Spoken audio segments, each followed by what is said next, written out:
recording. Happy.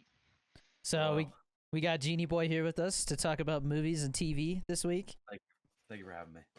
Yeah, man. Pleasure. Genie Boy's a good friend of mine, and hopefully he'll be moving to Albuquerque. Yo, I had a dream about it last night. I'm not gonna lie. We'll talk about that later. all right. Dream about it, bro. Okay. Dude, But yeah. I'm just telling you, man. It's gonna be way cheaper if you do, man. It's gonna be the financial burden of being able to express your creation for projects and stuff. It's gone. So Yeah, for the most part. I'm strongly thinking about it. It's a long conversation to have, but like it's been heavy on my heart. I won't lie to you. But You definitely ain't gonna be able to buy a house in LA, so that's true. I ain't trying to. it's not Yeah. worth it to. Even if Yeah. you did. It's not the nicest area either. Too like it's very hard to find a nice area out there that's not like I don't know What part of like the LA area are you in again? Anaheim. So it's That's like right. Oh, Because right I there, was, Disney. I was on the other side. I was in Simi Valley, so over like Ventura Mm. County, the drier side. Up north, right? Yeah. dude, isn't California like falling apart right now? The pandemic did not treat it well. That's for damn sure. But It's kind of always finding its footing in a way. It has a special place in my heart, but really what I like it for a lot is knowing that it's a weird thing. My friend taught me when I was younger, like when I was in college, that you should not be afraid to reach out to people on your own. Like you should not be afraid to DM them on Instagram, as in like celebrities or people who are like, so like for example, he PA'd on that movie Happy Death Day, and he DM'd the director of it saying, "Hey, I was a PA for a couple days on the film. Would you be down to get coffee with me?"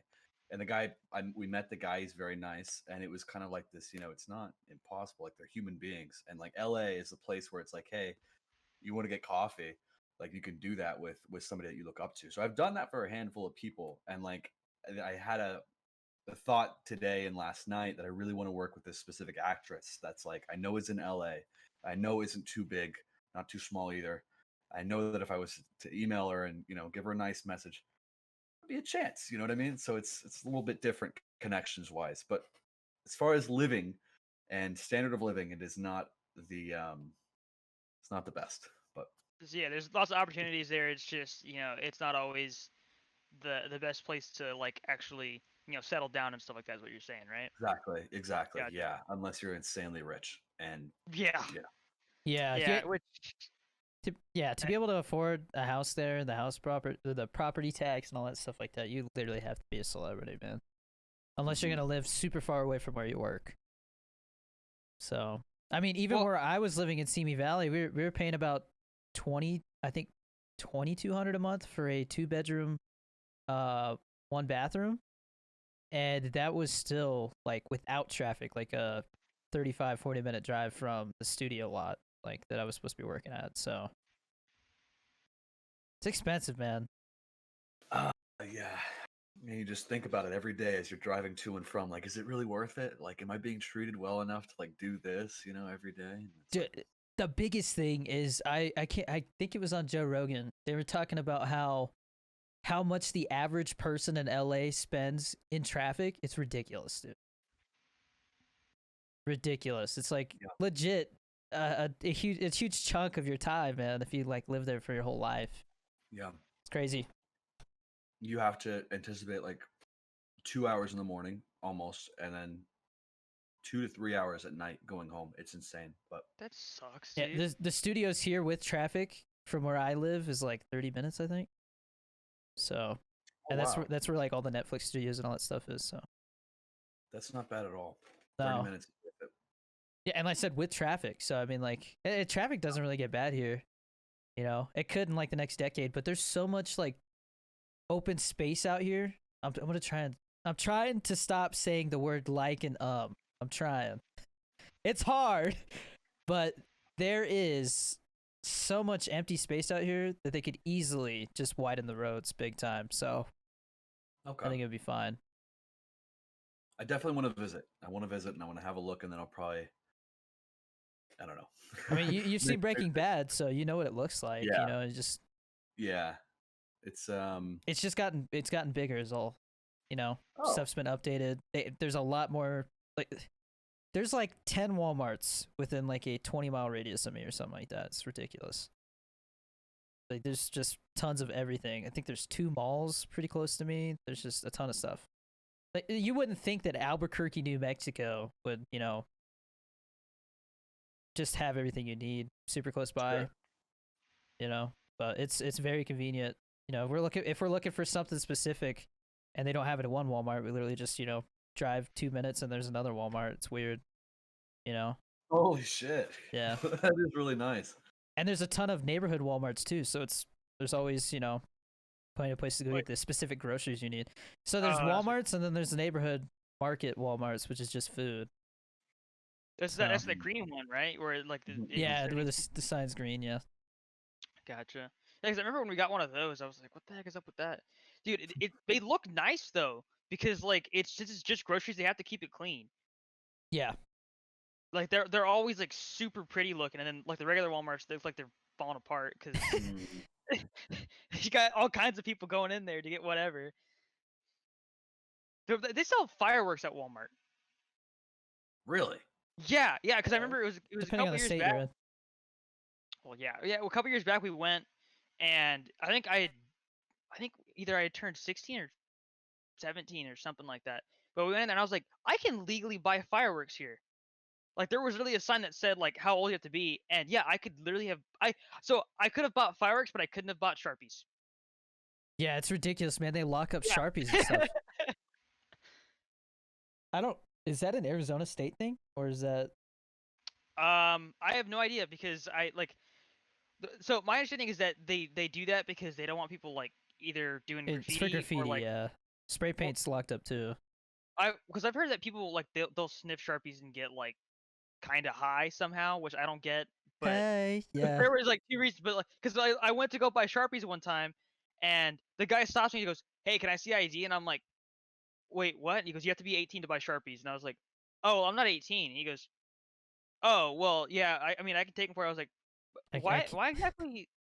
Oh, is Genie muted or? No, I'm just No. like in Oh. shock. He's in shock that you can't buy markers.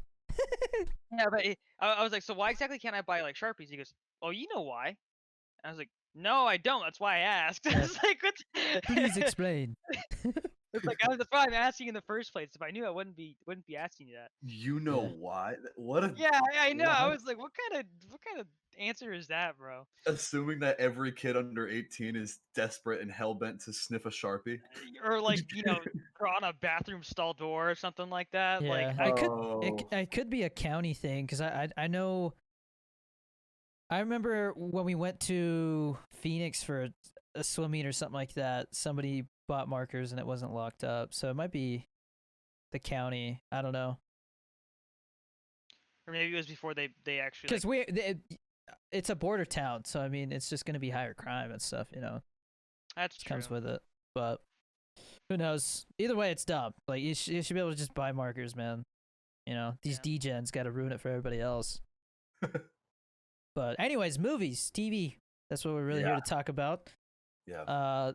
I guess we could talk about what we're currently watching right now. Me and the wife, we just blew right past. Like I'm literally losing sleep over this show. My wife and I are watching Yellowstone. You guys heard about that? Oh, So What is that? yeah.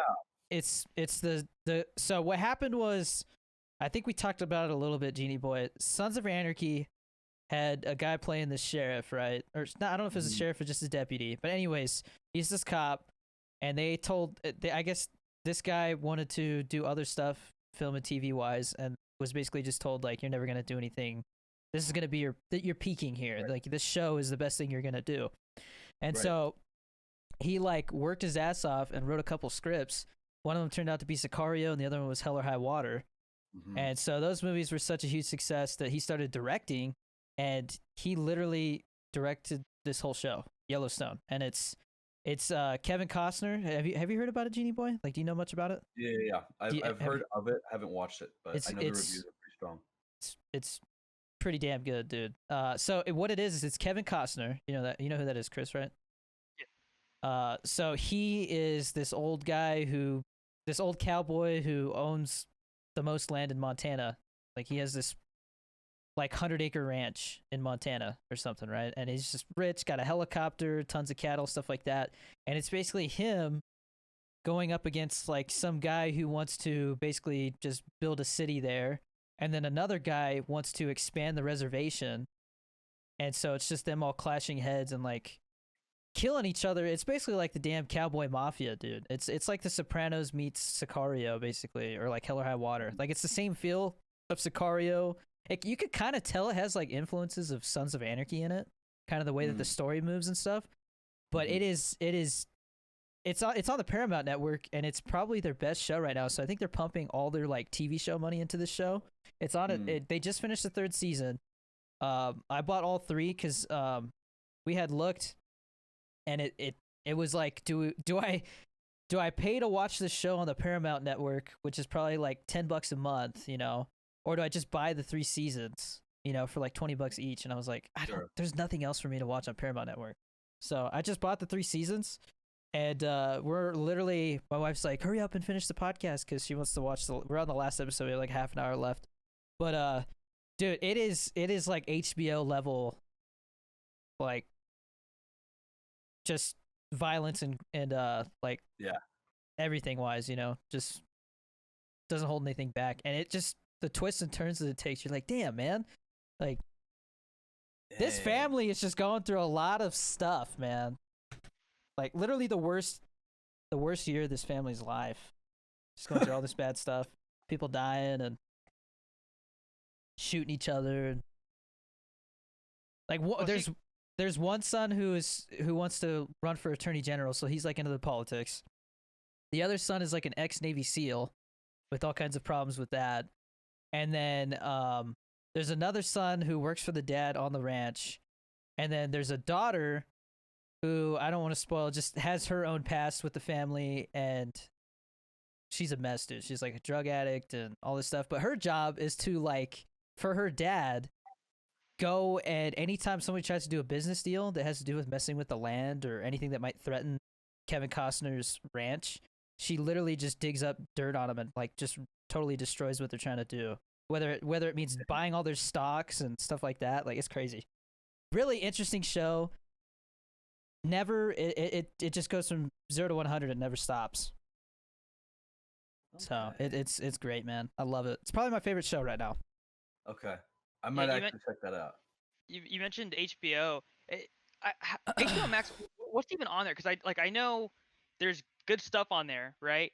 I just don't know what good stuff, because I hear there's tons of stuff on there. Like even I think it was it Wonder Woman that was on there? Like they even had that on there.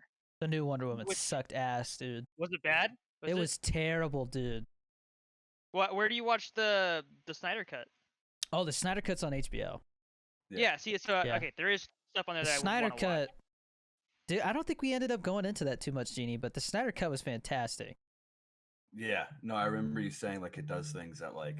And you didn't watch that yet either, right, Genie? No, I haven't sat down and watched a movie like. Somebody's phone going off? Well, that's not mine. I think it might be mine. Yeah, okay.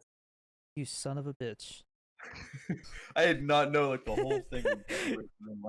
Dude, it reminds me back when I first started streaming, I had the blue snowball mic with like that tripod on the desk. And so I would literally like throw my phone on the desk and it'd be like boom. It was ridiculous, bro. Yeah, those are insane. So that's bad. I finally got rid of that mic. Like I went to Best Buy and I literally the money back. People will ask me in the stream, they'll say, "Hey Danny, I'm looking for a good mic under $50. Is a blue snowball good?" I tell them, just take that $50, get a decent headset, because that mic it's a microphone. I get compliments on my headset mic sometimes, dude. Dude, HyperX, their headset for being a plug-in 3mm jack is pretty damn decent. Mine's USB. Well, it's wireless. Well, I'm talking about the actual mic. The actual mic. Oh. Yeah, yeah, that's a good point. I feel you. Yeah. Yeah, What but are you I'm like, using, Genie? What mic I are you do using? a Blue Yeti from OfferUp that's which like is barely hanging on. that's not Yeah. bad though. It's better than a freaking snowball. Yeah, That thing I was a want to piece get of the. garbage, bro. Yeah, it's like one of those mics to make you feel like you are doing something like. I got a Yes, mic separate from my headset. I paid $50 for this microphone. My sound quality, don't have to worry about it ever again.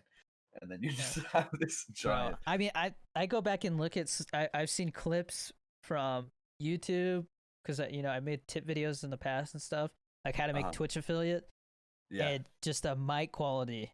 It literally sounds like I'm talking through like a styrofoam cup, dude. It just Oh. yeah. Oh man. Well, your mic quality now is. It's the same one Joe Rogan uses, so like it really doesn't get too much better. I could do voice acting with this mic if I wanted to. It's that quality. You So could actually, yeah, you're right. What have you what settings do you have on there? Like, have you raised like the bass I like have that? not. Or? I literally took the Harris Heller. By the way, Harris Heller liked one of my tweets the other day. I was pretty stoked about that. Ooh. So I took his settings from his video on how to set up an XLR mic, and he said this is a good starting point. You should tweak it on down the road because everybody's voice is different. But basically, it tuned the frequency so that the high pitched stuff doesn't sound too high pitched, the low stuff doesn't sound too low, and all that stuff. And it also, with the noise gate and stuff, you don't hear my fan going right now and stuff like that. I do think the noise gate might be a little too aggressive because sometimes when we're doing like mail unboxing videos, my wife will say something with her head turned a little bit and you don't hear it at all. So it definitely could be a little less, like if I like tell me if you guys hear it cut out, like start turning this way, like you guys hear it a little bit. It starts to get choppy. Starts to get a little choppy. So I could definitely tweak that. Just right now, it's like nobody's complaining, but it's definitely something I want to do for myself, is to tweak that later on. But movies are still not open here. You can't go see a movie here yet. Which Albuquerque is playing it really safe, man.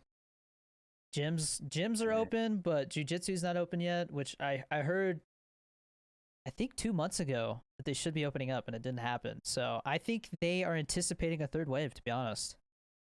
And it's possible too.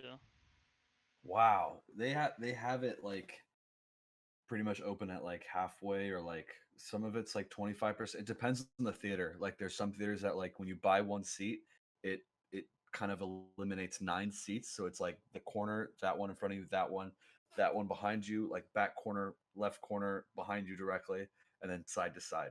So that's like 9 seats it takes out by buying one ticket. And so it's like, I mean, I've seen a lot of them. You can just pay, I think they say it's $99 and you rent out the whole auditorium. Like that's how desperate they are for money right now.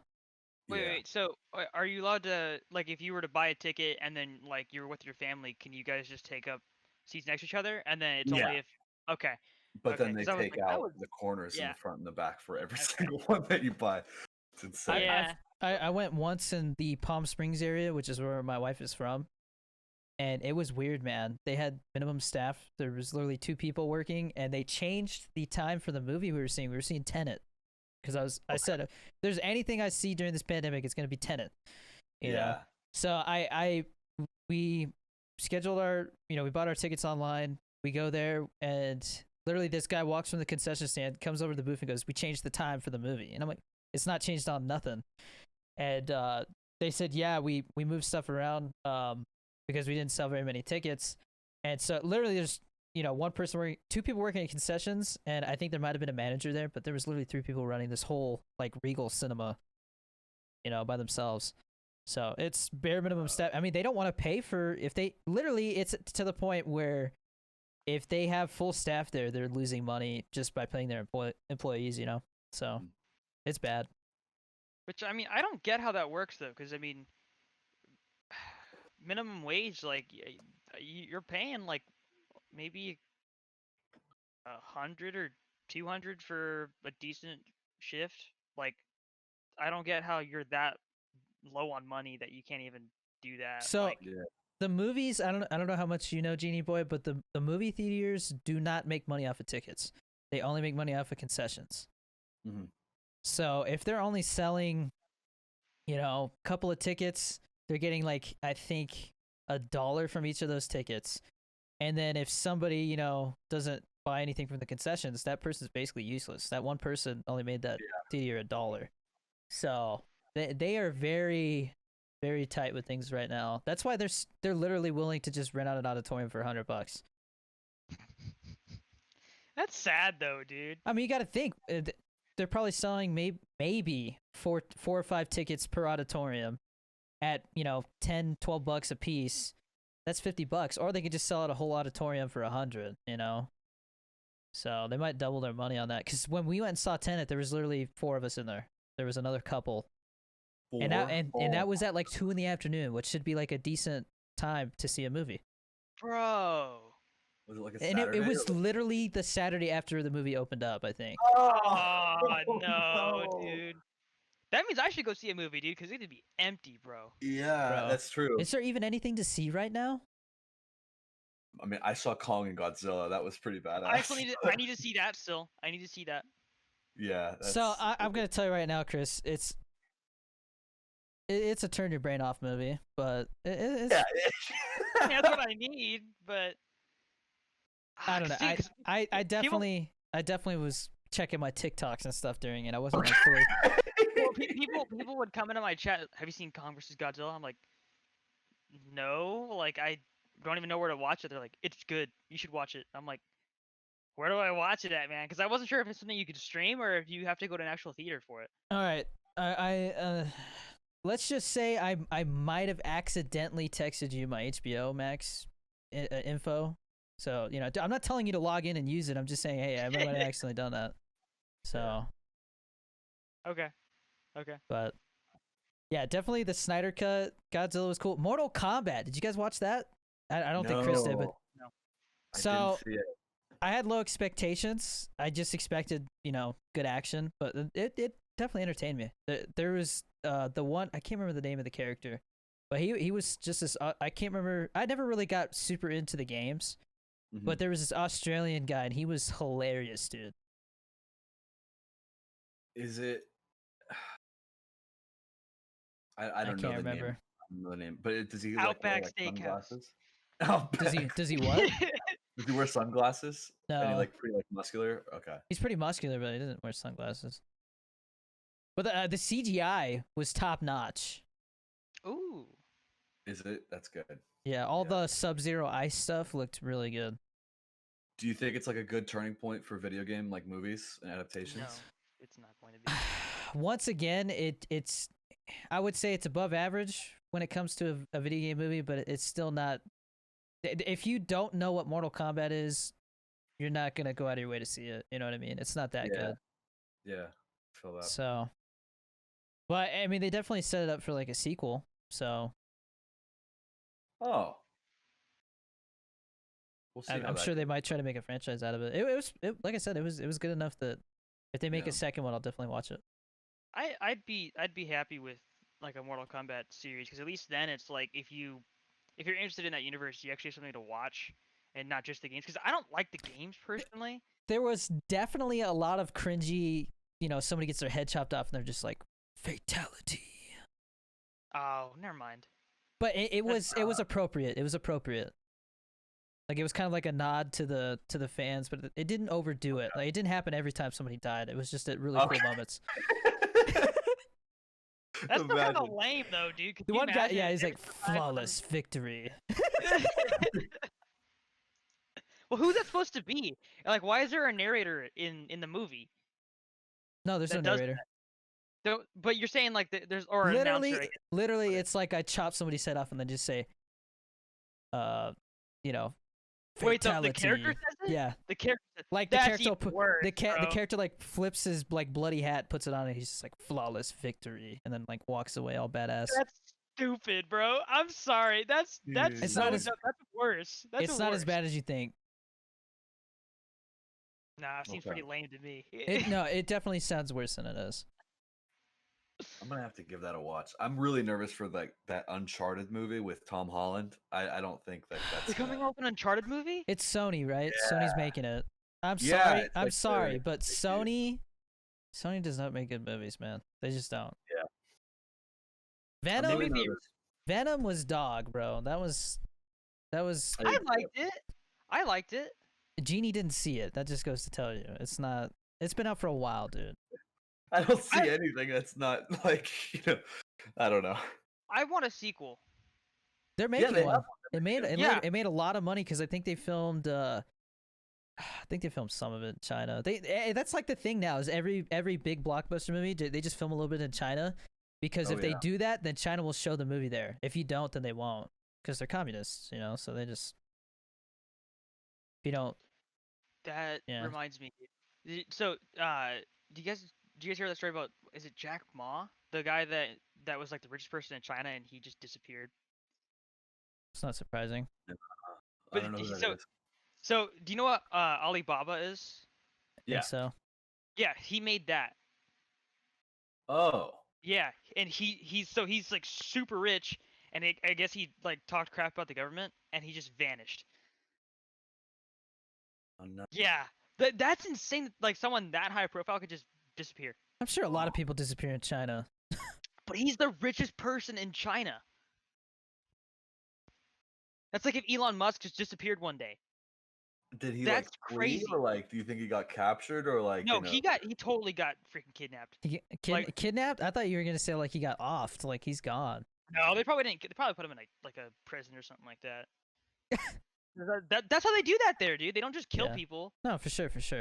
Russia does that. Russia kills people. Have you guys seen how they watch movies and stuff there that they're not supposed to?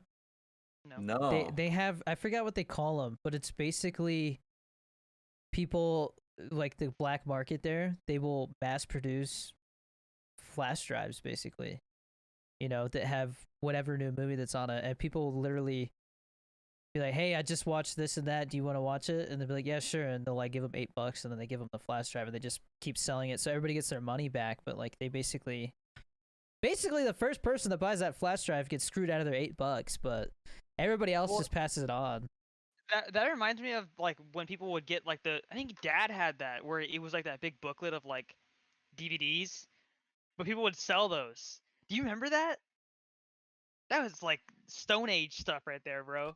I remember that. That was people would do that. They'd literally just have discs. They'd be like, "Hey man, you want to see the new Star Wars? Yeah, man, that sounds awesome." Just give them a disc, $8, you're good to go. Now they're doing flash drives. That's cool, bro.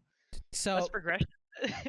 I always thought it was funny because I would go over to like a friend's house, and when I was growing up, I would go see for example, I went and saw Revenge of the Sith, when that came out, and I went over to a friend's house, and he was like, "We got a bootleg copy. You want to watch it?" And I was like, "Yeah, I loved it. Let's watch it." And it was legit one of those ones where somebody's just holding a camera in the auditorium, and like halfway through it, somebody stands up and the guy has to like move the camera, or a baby starts crying, or it's so bad, dude. It's just really bad bootleg copy. I'm telling you that's the best Star Wars movie. I think it is. I really enjoy those ones. I know. I think Attack of the Clones is my least favorite out of that trilogy. Well, duh, because that movie sucked. Phantom Menace is not that bad. It's not nearly as bad as Attack of the Clones, because Attack of the Clones Phantom Menace is slow, and I don't like all the political stuff. It's slow, but at least like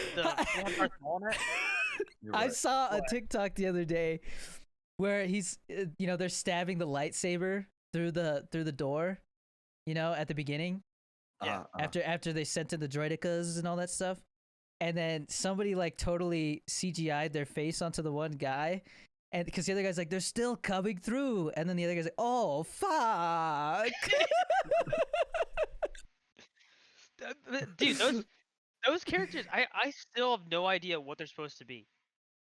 They're literally just a political like chess piece for the movie.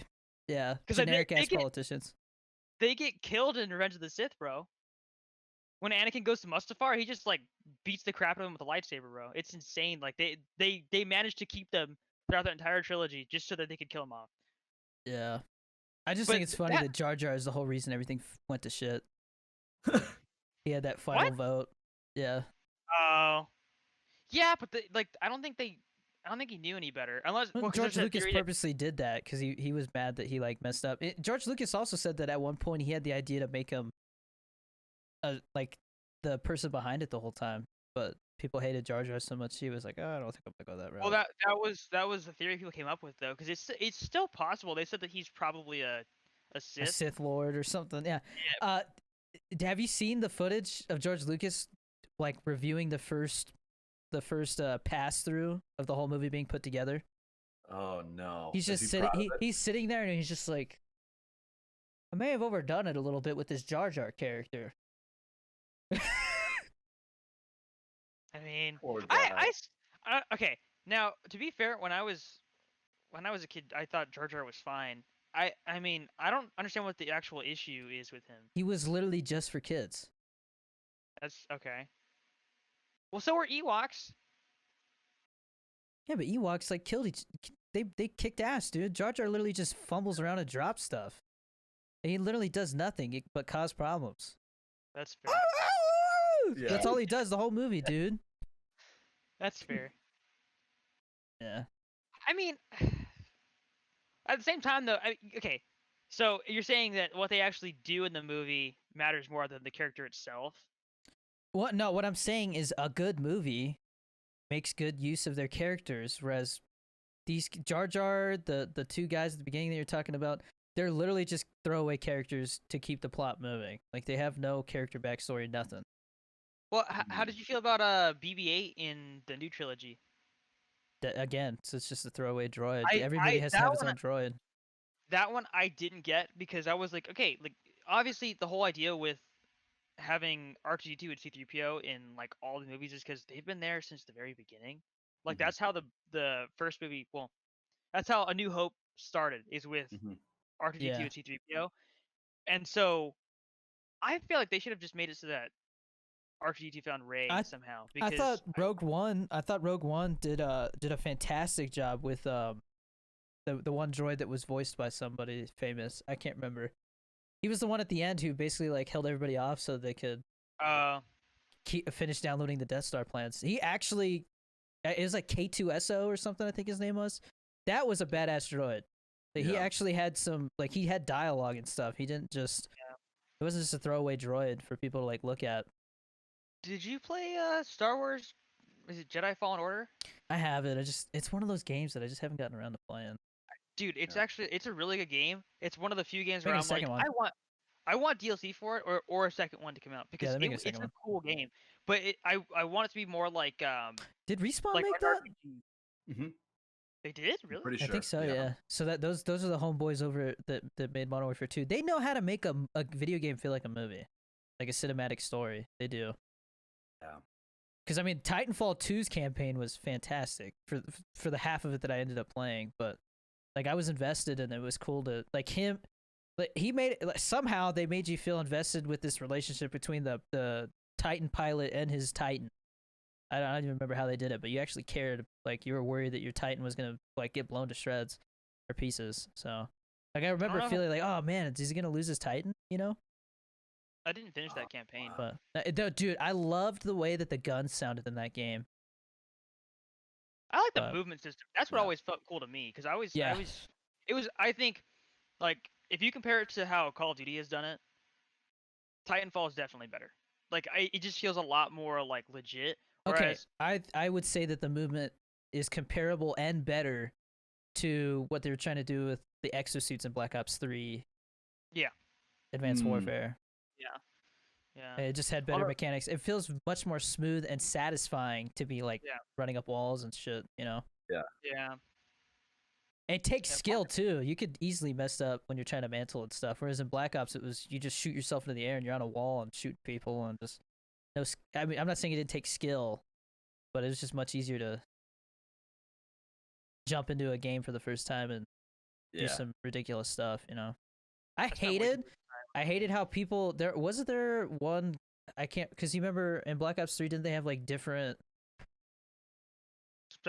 Specialists. yeah, so stupid, dude. There was one yeah. who could like jump in the air and then dash forward. I was like, this should not be in the game, dude. It's so OP. Dash forward. What? Yeah, his ability was he could like dash or something. I think it was towards the end of the game or something, but people complained that it kind of broke stuff. Which one is this? Are you saying Infinite or Advanced Warfare? Or I which one? can't Black remember Ops if it was. 3. I don't remember if it was Black Ops 3 or Maybe Advanced Warfare. it might have been Black Ops 4. No, Advanced Warfare Black didn't have Ops. special. Yeah, I could be thinking of a different game. Well, because Black Ops 3, so the one that people hated the most was the gravity spike one, where the guy just jumps up in the air and smashes everything. Oh And it yeah. kills everybody, bro. I Because love you would that see, shit, dude. I I was would, like, dude, I would see teams of 6 people using gravity spikes. or the flamethrower. I would just run So into a house and toxic. just. Or the flamethrower. Yeah. The Ev- one shot, yeah. one kill. Yeah. Oh, yeah. There was the one guy who had the pistol, the Annihilator. Oh yeah. yeah. I liked yeah. it's I think his name was Spectre or something like that. He had the little The scythe. like, Yeah, the little. yeah, that I was love dope, that. dude. One Love guy But had a it was crossbow. There was a couple. It was a hive guy too, where like he like plants like things and like eats you Oh, alive. the or something reject like guy, where he can make that. it Yeah, alive. yeah, I hate that dude. yeah. That I did the not most play of very the much of Black Ops 3. I played way too much of it, dude. I think I got to like Master Prestige and Zombies. So since we're talking about Call of Duty, I wanted to mention because I was gonna say something. Chris was like, you know what? I'll save it for the podcast. I bet Genie Boy would be interested in this too. So there are heavy ass rumors right now. It's almost confirmed that they're most likely just gonna skip this year's Call of Duty. It is that bad.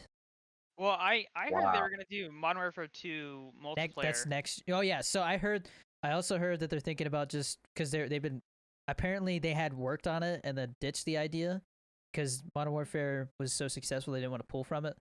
But Modern Warfare 2 multiplayer was pretty much remastered. You know, it doesn't take much to remaster a multiplayer compared to, you The know, campaign. making a whole new multiplayer. So Oh, it that's true. sounds like what they're gonna do is release the remastered version of Modern Warfare 2's multiplayer this year. Uh-huh. And you know, I think everybody's gonna move to that. So it's gonna be literally people playing Modern Warfare and Modern Warfare 2 and Black Ops Cold War is literally just gonna be thrown away, dude. That game it's dead. It's dead. What are they gonna have Warzone still or? Yeah, Warzone's not going anywhere. They plan on Warzone is gonna they plan on using the same engine for I think Modern Warfare 2, so it's not going anywhere. Dude, could you I imagine love if that they had engine is awesome, dude. I love it. Modern Warfare 2 remastered, but with Warzone? That'd be insane, bro. Oh 'Cause yeah. That Hey. because you could do so much with that, dude. You could do so much with that. Yeah, it's just rumors right now, but I would not be surprised if they announce that very soon. Because didn't- I it's didn't ever getting get towards to the time when they're experience- supposed to start teasing the next one, you know? That's so true. I Yeah, didn't ever it get to usually experience Modern happens Warfare 2's multiplayer, so I'd be really down for that. I think Modern Warfare 2 multiplayer is probably my favorite. Wait, that Honestly. was one with like where you could The- get the Rangers and start like just blasting people, right? Or was that Modern Warfare 3? No, it's well, I think they had that in both. Modern Warfare 2 and Modern Warfare 3 kind of like blur together because Modern Warfare 3 right as they were developing it, they fired the guys that are the heads of Respawn right now because like I think I had said to you before, Chris, they got in trouble for delaying DLC for their friends over at EA who were doing Battlefield DLC. So basically they did some kind of under the table like friend type of deal and they got caught. So Activision started a lawsuit and they just said, you know what? So and so will give us a job. So then they started working for EA. And they're the ones who made Titanfall and Jedi Fallen Order, so they're doing well for themselves. Dang. I do you guys remember feel about- the name Vince Zampella, but I don't remember the other guy's name. But I don't know. I You're used to talking be really into the big people that were working, kind of like how people are into the guy at Treyarch. What's his name? Vonderhaar? Yeah, David Vonderhaar. I love that dude. See, like That I guy's mean, hilarious. there's people like that that I used to care about. Where like if they tweeted something, you know, they were teasing something, so everybody was like always paying attention Mm, to what they were talking about. How do you guys feel about Destiny? Never got into it. played it. Nothing So wrong the with it, first just never got into it. The first one was, I think, in my opinion, a lot better. But dude, the last time I played Destiny 2, that game, it's gone way downhill, dude. They have like a bunch of different like ults that you can do, and the meta always changes like 24/7, bro. Like legit, one day you'll log in, shotguns and hand cannons.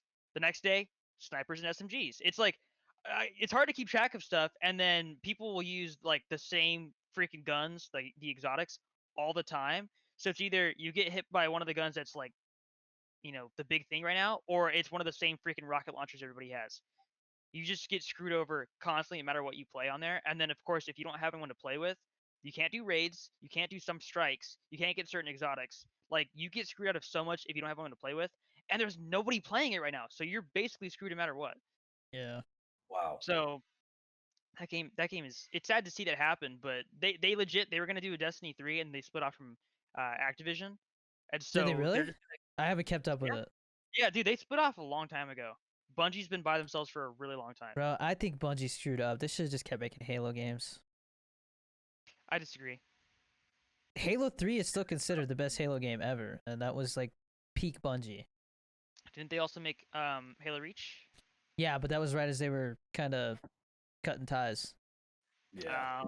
or preparing to Yeah. at least. All I remember from Halo Reach was that I think they added a couple new things, but it felt like the exact same game. Just like less. I legit think if Bungie came and made a Halo game, it would probably be like the best Halo game in Can they even 2 do that now, generations. though? No, I don't. I mean, I don't think there's anything stopping them besides like contracts. Because they could do like a Sledgehammer thing where like they work on a game with 343 and then Apparently, do a new- Sledgehammer just sucks, dude. They're a mess right now. They did not I handle feel COVID bad right, and like their whole team is just they can't get anything done right. Are they behind the 2021 COD? That's Yeah, like- and then they also got fired for making what became Cold War. yeah. yeah. Which is why Cold War feels rushed, because Treyarch had like no time to work on it. We talked about. All right. I think we were talking about how Sledgehammer was like they were gonna work on Oh Cold yeah, War and they're a then they mess. screwed it up Yeah. completely, and then- So see. all right, so I we're feel recording bad. again. My wife just came in and gave me some news, so it was something serious. So I stepped away for a second, but we're gonna continue the conversation. I'm not really 100% sure what we were talking about. Okay. So I think Treyarch did a good job for the time that they had, but do we know what they were gonna make originally? They were working on. I think they were working on a new I think Black Ops Cold War was something that they were planning on coming out with this year. You know what I don't get? Mm, Did you notice a bunch of the voice actors that were in the original Black Ops are just gone? Like the guy who played Woods is gone. The guy that played Mason is gone. I think the guy that played I did the same thing with Modern Warfare. I mean, if you Did want, if you want, yeah, but Modern Warfare is a reboot. That makes sense. Cold War was kind of. They said it was a soft reboot, kind of. But the same. Well, So if you want me, so to be honest, I think what happened was this is just the business side of my brain speaking, but it is a lot cheaper to hire new Okay. voice actors than it is to hire a veteran voice actor that obviously has a higher price tag. yeah. Now that that person's done 2 or 3 previous games, which sucks, but that's just how it works. It's a lot Yeah. cheaper to hire somebody for $250,000 to do the voice for a game than it does to do like $2 million. did you see that you can actually play as Captain Price in Zombies now? Yeah. Zombies. Well, Yeah, you yeah, could play as them in multiplayer too. Yeah, but that's cool that they have like an It's- actual crossover now. So it makes it's stupid, dude. It shouldn't be a thing. What The Captain Price. Price has anything to do with with Black Ops. It's literally Yeah. just a throwaway connection because they can. But I don't get what he's supposed to. Why is he there in the 80s? It doesn't make any sense. Because I mean, even if I mean, let's don't say get me that they- wrong. So I'm just saying age-wise, it doesn't make sense because the first Modern Warfare takes place in what? I think it says like 2009 or something. And he basically looks the goddamn same that he does in the 80s skin. Like you know what I mean? It looks like the same guy, Yeah, same age. even if he was like in They his should have made like a 20s. young Captain Price, Like that would have been Yeah. cooler. It would have made more sense instead of just throwing him in his like he's wearing the same thing from the first mission of Modern Warfare where you're the wet work map where you're like running around on the ship killing people in their beds and stuff. He looks just like that. Oh. Dude, I need to replay the original Modern Warfare trilogy Well, yeah, like I said, the third one's kind of sloppy because they kind of had to like tie it together while the studio was kind of falling apart. But Yeah. that's why the multiplayer is like a copy and paste, basically, with like Yeah. Well, new problems introduced because they 'cause, dude, tried new mechanics. but the thing is, because the one thing I remember from Modern Warfare 3, their marketing was spot on, bro. Because I just remember seeing, because I think that's when they actually had the Mountain Dew. Was it? It wasn't Game Fuel at the time. It was Like I something said, else. that was like when like Call of Duty was literally the biggest franchise at the time. It was just it was Yeah, dude, COD XP. still What do do you that. mean? Do wait, are Yeah. you frozen? Oh no, you're good. No, Uh, you're super um, blurry for me. I don't know if you are. For Genie Boy looks fine, but check yours my. is Yeah, kind you of blurry. guys are blurry for me, both of you, but it's okay. Uh, But dude, because I remember. Wait, you say they still do COD XP? yeah, you can go buy. I don't know if they're doing it right now, but it was when both games came out. Like you could go buy Doritos and it gave you XP. But XP is No, so no, no, no, stupid no, now. no, no, no. I mean COD XP, the event. Like you actually, the place where you actually Oh, they remember haven't. that. Yeah, I don't think Oh, they've done that in a long time. They did do like a pop up Burger Town or something like that when Modern Warfare came out. But I know what you're talking about. They used to have this giant event where it was just all this Call of Duty stuff, and like they had like they would like remake maps for paintball and stuff. Like they would have like They you had could go one play in paintball Nuketown. in like the Nuketown Nuketown. map or something. Yeah. Yeah. wow. Yeah, dude, I always wanted to go to that, but I was like 9, so. Dude, I can't wait for TwitchCon. Yeah. That's true. Hopefully, I don't know if it's gonna happen this year with the way things are going, but The only I thing that don't sucks think is it will, but you're not gonna be able to meet Doc there. did you see that Doc had a freaking Mountain Dew game feel ad on Twitch or something like that during some big tournament or something like that, and so everybody was like, "Oh," like because it was awesome too. He said, "You want to be the best like me? Order some Mountain Dew Game Fuel online. That's simply what I do." Like that's all. Like it was funny. It was good. They still haven't said specifically why he. Well, okay, because I know we talked about how like there was whole thing with him apparently like It's kind of like hush hush confirmed that literally he kind of like lied about having offers from Mixer. yeah. Basically trying to get Twitch to just give him more money. Genie, did you hear about that or Oh, no? I didn't know. I just saw that like I thought it was just his behavior in general. Like he might have said something that like he didn't realize No. So broke the rules. in a nutshell, what's being said is that what they think happened was Doc's contract was up for renewal, or at least they were talking about it in advance. And he said, "Oh, well, Mixer is offering me $30 million or something, you know." And then Mixer shut down a week later. So it was obviously a lie. Uh, So instead, you know, out of like, you know, he tried to screw us, they just banned him. That's funny though. They were just like, all right, well you're gone. Like they just one click of the Which a button. lot of people are saying if that's the reason, then like he should definitely, and they, apparently, you know, there's a lawsuit happening, but like obviously, but I mean, that he should definitely go after them for that because it's not a crime to negotiate. Like, it's just a negotiation Yeah. tactic. It's just scummy. That's Like fair. obviously, you know, that ruins trust.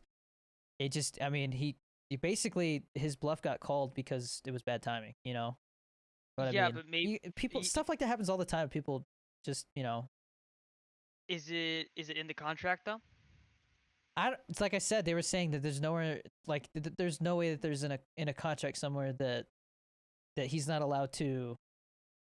Uh, I mean, if they did, still, I think that I mean, it'd be pretty big brain, but if it's in the contract, technically Yeah. he can't really do anything about it. so what they're saying is that it's one thing to terminate his contract and be like, you know what, like we're not paying you to be on the platform, but they straight up just banned him. You know, like that is That's where it's true. kind of scummy. Like they literally just removed him from the platform. I'm sure they have like a clause where it's like we can, you know, ban you without notice or like without, you know, prior notice kind of thing. Yeah. But I mean, yeah, you're right, a lot it's of still- contracts will say that you're like not supposed to talk to the competition, but I don't know. Is Ninja on Twitch again or? Yeah, it's just been on Twitch. Yeah. He just Yeah. everybody says he peaked, and you know, Yeah. I mean, Yeah. he averages like 8,000 or something like that playing I League mean, of Legends or Dude, something. I don't think he's mad. That guy's got millions of dollars. I mean, Probably I close to definitely see a million. lot of people complaining in his streams that like the vibes aren't the same. Like he just doesn't really like. He's just kind of there playing now, whereas before he like he would be like, "Do you guys see this shit? This is freaking ridiculous!" Just like freaking out and Yeah. stuff. He just doesn't interact like that anymore. Well, it's because all of his fans are little kids now. Well, that's the thing that he said is he thinks his biggest regret is becoming family friendly. Yeah. He says that caused him to blow up, but just like I've said this to several other creators that I firmly believe that the faster you blow up, the faster it comes down. And like I feel like I've experienced a little bit of it myself. Like I'll have like a big explosion and I'll definitely level out. Like I said, right now I average somewhere around 400 to 600 viewers, but a couple weeks ago I was like close to like 750, 800 sometimes, and it's because everything was popping off and that little peak, it peaked. But like I said, I'm at like a new floor now. Whereas, before that peak, I was averaging somewhere around like 250 to 350 or something. So I kind of moved up a rung on the ladder or two. It's just weird how it works like that. How Ninja could blow up and then literally like 2 years later be averaging, like he's not even in the top. Like I don't even know if he's in like the top 50 anymore. I just don't know what was special about his stream in the first place. Like, why did people? He played with Drake, and just that was after he got big, though. That's really when the big explosion happened. Then he started talking he started doing interviews on the news, and just he was everywhere for like 1 year, and then once he moved, I honestly think his biggest mistake was going to Mixer. He owned he owned Twitch. Went over to Mixer, got his money, came back, and it's so. My thing is, it's easy to say in our position that we would not just be like, oh yeah, hell yeah, I'll take $50 million, because I think that's what he got after taxes, because it's like $100 million, they take like 50% of it. Oh, but I would have taken it. Well, so here's the thing. You can either be like, you could take a chance going to a completely new platform that has no history, literally just started up, and be like, hey, they're going to give me $100 million before taxes. Or you can go, hey, Twitch, like, I know you can't match it, but I mean, let's write out like a 5-year contract where I get like, 15, 20 million a year or something. That's what I would do, man. I'm not going to go take my chances on a platform that has no audience. That's the one thing is I don't think I ever watched a Mixer stream. I tried. Same. Didn't work out very well. And the problem is that, I mean, I've watched so many videos on it out of curiosity because, right now YouTube and Twitch are like it's kind of like a secret war starting up where like they're obviously like stuff's going to heat up. They're going to start, there's going to be a split, and you've kind of seen it a little bit now. I've seen a lot of people say YouTube's the platform you should be streaming on. They go over there and then they come back and like, actually, because it hasn't happened yet. There's people who are trying to say they're getting ahead of it, but once you go over to YouTube and realize, hey, like it's just a completely different community. Like that's the one thing Twitch has going for it right now is their community. YouTube does not have that streamer community that Twitch does. Twitch needs to do 3 things if they want to compete with YouTube. One of them is they need to get more ads because I feel like ads are just never there. I do know some stuff that's going on with that. The second thing, if they made discoverability a little bit better, that'd be great. They're working on that. The last thing, and this is they kind of have it, but not in the way that I would really like to see it, I guess. If they made it so that you could actually upload videos and have it be like YouTube where you can upload your own content, they would be basically on par with YouTube, if not better.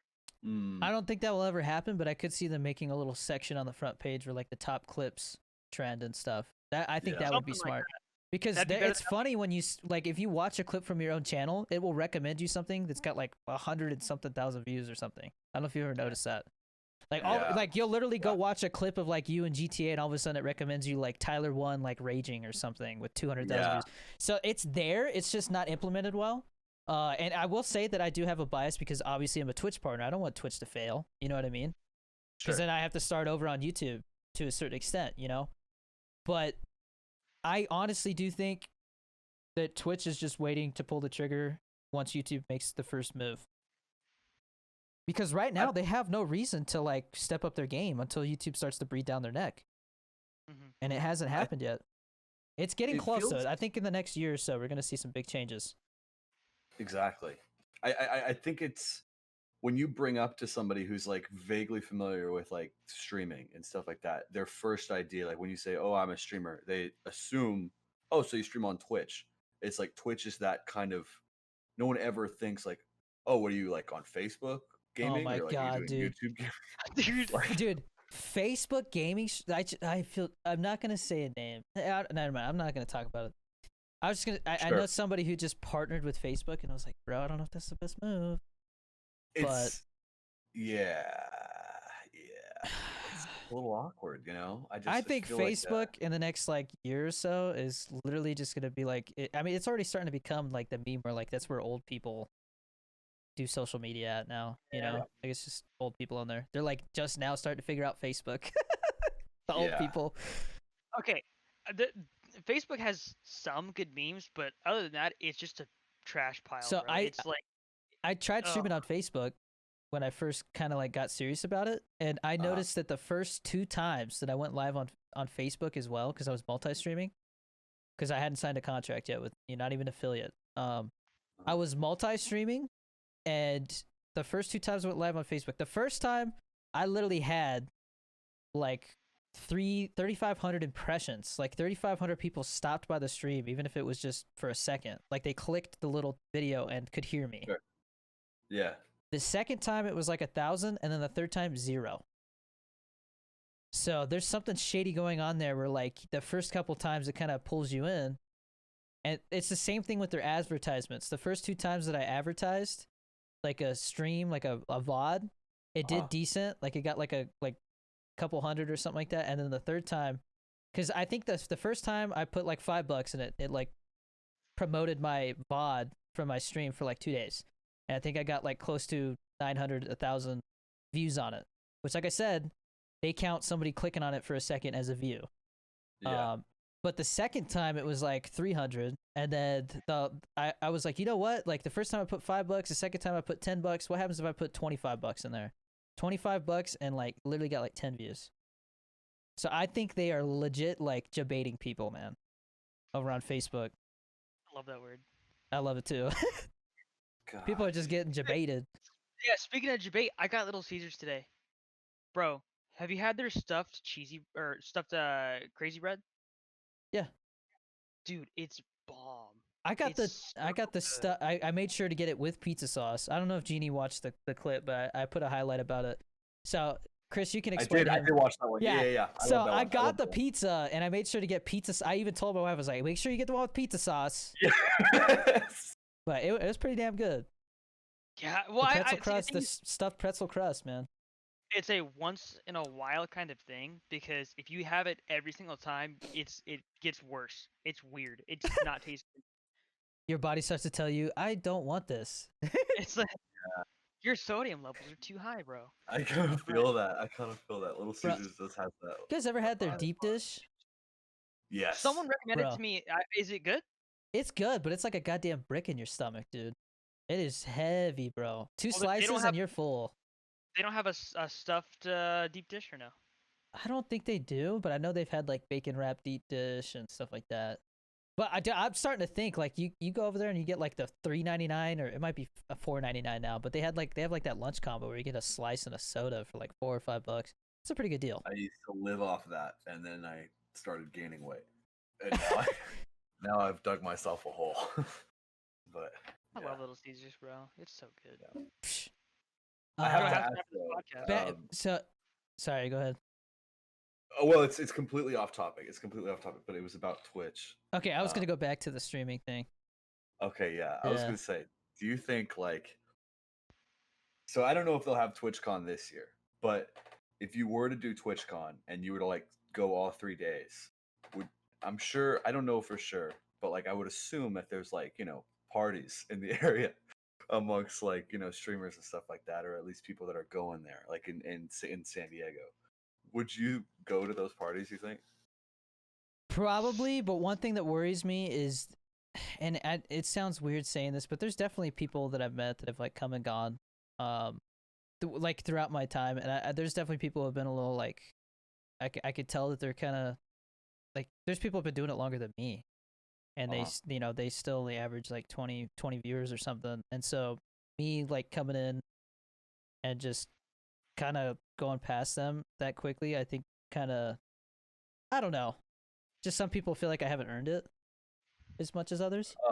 No. So there's definitely like relationships out there where they just kind of went away, and then there's people that I used to talk to. The way that I look at it is, if you don't really make an effort to stay in contact, like I'm sorry, but like, I only have so much time, and I can only stop and say what's up like every once in a while.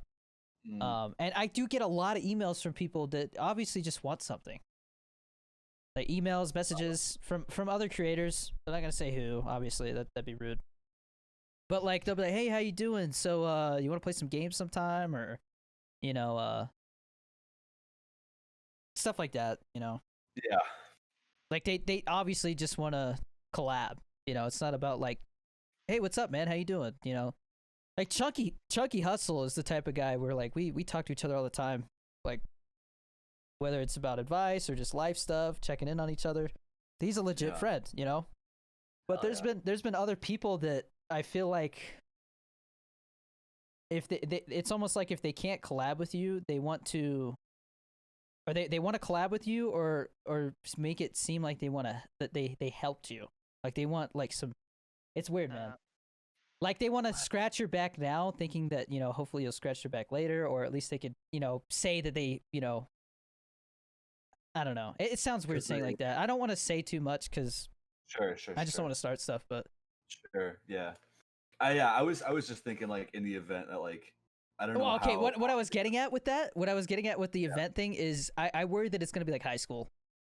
There's gonna be like groups of people that interact with each other all the time that are gonna be like hanging out with each other. Just be weird. I could kind of see that. I could kind of see little that, but clicks and stuff like that.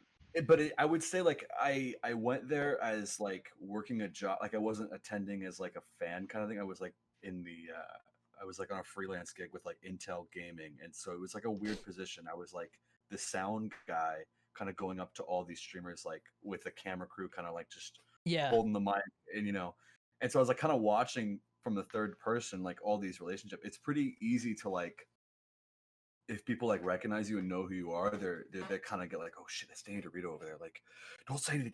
Like I don't know. Like, can I come up? Hey Danny, how's it going, man? You're like, hey bro, what's up? Like the same thing about the vibe that the Twitch chat in real life. Yeah. Where they'll be like, hey man, and you'll be like, hey, what's up? And they'll just like stand there. It's Dude, kind of I gotta make another one, dude. I gotta make another one of those, man. I love those. But it's a different. You never know, and especially with like COVID and stuff like that, it's easy to kind of hold your own territory. I think there, but at the same time, you never know. I don't know, but I think I would. Dude, I so bad want to make one where like the guy just busts through the door and he's like, notice me. Like, bro, stop spamming. The bot's like, bro, come on, calm down. Like, and he starts throwing bits and shit. Starts throwing coins. Like, Genie, were you there? So shout me Danny out. Throws coins in my face. Danny raided me one time, and I had Nightbot on because back when I first started, I wanted a bot that would stop spam and stuff like that, and it just timed out like half of the people. Oh that yeah, everybody. Oh my it timed out like the whole raid, dude. But I do you remember? I rated Arcadia Positivity. That guy. So Arcadia is a guy who does TikTok. I think that's how I first met him. But his thing is he likes to go to people's streams and like drop like little inspirational quotes, and say what's up. And so I rated him one day, and he had like, it was like a Pokeball that opens up and it makes like the noise, Okay, but okay. so many people were following that it broke, and it was just like just like blowing out everybody's ears, dude. And like he's like I'm trying to stop it, I'm sorry, like like literally for 5 minutes he's like freaking out trying to figure out how to get it to stop. Oh my god. Yeah, I popped into a stream when it wasn't like too crazy. Yeah. It's a good vibe. It's just that one day there were so many people, dude. There was just too Yeah. much going on. That's all it was. But I So I'm happy with how he handled it though, because it could have so gone a lot worse. I get I'll be honest, I get raided a lot, you know. There's people come in and raid me every once in a while. I've noticed that the worst thing you could do when somebody raids you, especially if it's like a larger number, you know, like 50 viewers come in, is be like, oh my gosh, you know, thank you for the follow, so and so, thank you, and like getting shot and killed in the game and stuff like that. Like, you want to just be like, yo, thanks for the raid, how was your stream, and like keep going, you know, because you got to entertain the people that just came in. You can't like stop. And Yeah. I see people who like they stop, they put up a special raid cam overlay and like introduce themselves and talk about what their stream's about and stuff like that. I mean, that's a cool way to maybe, you know, introduce yourself and like that. But like, I mean, I just know that if I pop into somebody's stream and, you know, they're just in the middle of like explaining this and that, like it's you're not seeing what the stream is. You're seeing somebody like kind of going out of their way to like, it sounds rude, but like beg people to stay almost. Yeah, That's what it comes yeah. off as. Totally feel that. Well, Yeah. so how about this? At what point do you think you should turn off the follower notifications? I turned it off when it just kept popping up like constantly. It's a good problem But to like, have. cause But dude, yeah. I mean, like right now, like what'll happen is every once in a while, like every I think maybe like 20 minutes, I'll get a couple that just pop in, and I I said dodge charger, I dodge charger, and I'm like, oh, I all right, would well I gotta say thank you. yeah, I would 100% thank everybody that comes in and follows. Do that as long as you can, because people love, like, they like being acknowledged. Right. You know, Yeah. That's a big thing. Once it got to the point where people were like, "Hey, bro, I followed and you didn't say something," I'm like, "All right, well, I guess that whole courtesy is out the window because people are getting pissed off at me now for missing it because I'm trying to like drop a 20 bomb in Verdansk. You know, Yeah. it's just not gonna happen." Yeah. But yeah, man, I've always thought raids were a weird thing. You know, like it's just kind of an awkward thing. And like I had like the redeem a raid thing, where people could redeem to raid them, to raid their friends and stuff. At one point, it was just like you guide it, and people started raiding themselves. So I was like, all right, that's, you know, I got to make sure you're raiding somebody else. You can't just raid yourself because then it's like super selfish. Yeah. But then it got to the point where like every stream somebody was like, I'd be like, all right, who should we raid? I'm looking at this and that, and somebody's just like, boom, raid this person. It's like some random person that I don't know what they're like, you know, like it's just super random. So I got rid of it. Like I definitely take I'll ask the chat, I'll be like, look, so we got so and so, so and so, and so and so. Who should we raid? And if I see a lot of one name spammed a lot, then I'll do that. But I mean, obviously, there's times where somebody's just like raid Ninja or something stupid like that. You know, it's like I'm not gonna raid Ninja. That's dumb. Yeah. Yeah. But and raids. I hate raids, to be honest. I see why some streamers just don't do them. Do you feel like the obligation to raid every single time you end, or like have you ever ended where you just like? Because I forget. I just kinda end it. try to use it as like a networking thing. You know, like if Oh, okay. if I follow somebody on TikTok, and like I've thought about like, you know, maybe reaching out to them about, like, maybe I just want to get to know somebody because I think their content's cool. Like I might drop them a raid, and you know, either sometimes they'll say thank you, or during that stream they'll be like, hey man, like we should talk sometime. You know. So it's just for Oh, me, I try to use it as like a form of networking. Or yeah. I had a buddy tell me the other day, he was like, hey dude, so I just want you to know that I found somebody in my Discord using a follow bot, like literally like you spend money and it sends followers to somebody, and I saw your name on there. And I'm like, all right, well thanks for telling me, you know. And then like, you know, the next day I dropped him a raid because like, you know, that was nice to know. You know, it's kind of like a, I don't know, like that guy went out of his way to let me know something he didn't need to. So it's like, this guy is Yeah. somebody I trust, so I trust him with my community. I see what you mean. Yeah, I thought yeah. you raided the guy who had the bot. It was like, No, that's it's like a, no, it's like a, hey, a dude. toxic raid. Yeah. Everybody That would spam, be fuck that guy. That would be so funny. No, that's super. There's people who That is do probably that, against man. rules. Like toxic raids. Oh man. It's messed up. I've never seen that. Okay, But so like, back onto like because I had mentioned I have heard rumblings that Twitch is working on up to 4K streaming. That's something that they're Okay. like working on to be able to do, which is a game changer. Mhm. The other thing is so I don't know if you saw, but I think it's kind of in beta still. What you can do where people have the opportunity, it's like a hype train, but they have the opportunity to like drop channel points, and if you hit a certain amount, it'll put you on the front page for like 15-20 minutes. And so that's something that if they I think it should be for smaller people. Like there should definitely be like a limit to how many viewers you have to do that, because if it's just like everybody doing it, like I shouldn't be able to do that. You know what I mean? Sure. Like I feel like I don't deserve to just be on the front page all the time, because it will happen every time it happens, people are gonna drop points. Like it's gonna get abused. So I'm sure they know about that. The other thing you mentioned, the ads. I think something's in the works, because they it had gotten talked about in the news that they're working on like a ad safety rating. So this person is in good standing with Twitch. They've never been banned, this and that. We trust them with advertising the bigger companies. You know what I mean?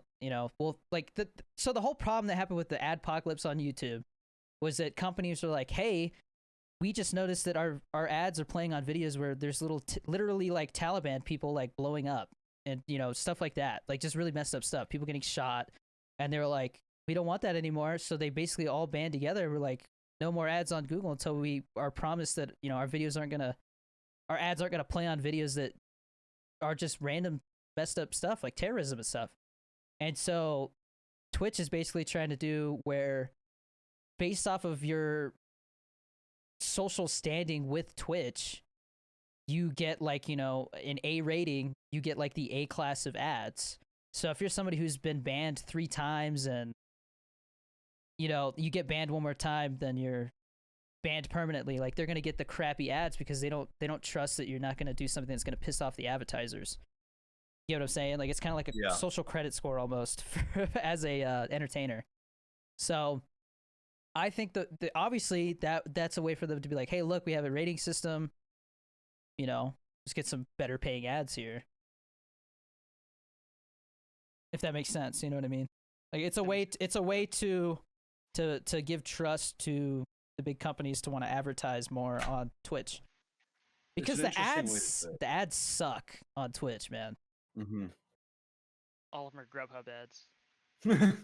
Just constantly. You literally see like the same ad every time. Sometimes like they just don't have very many ads. I see Fiverr over and over and over. Oh, I mean, as a partner, I don't see ads anywhere, so I don't even know what's going on anymore. Oh, okay. Wait, you don't see ads? Like I get like the shortest one or something like that if I go into a big streamer's thing, but like it's never more than I think the most I've ever seen an ad is like 15 seconds. What? Since I got partnered, yeah. But like I don't see ads. It's very rare that I see them. What would you say about like there needing to be a step between affiliate and partner? Because I've heard a handful of people suggest that.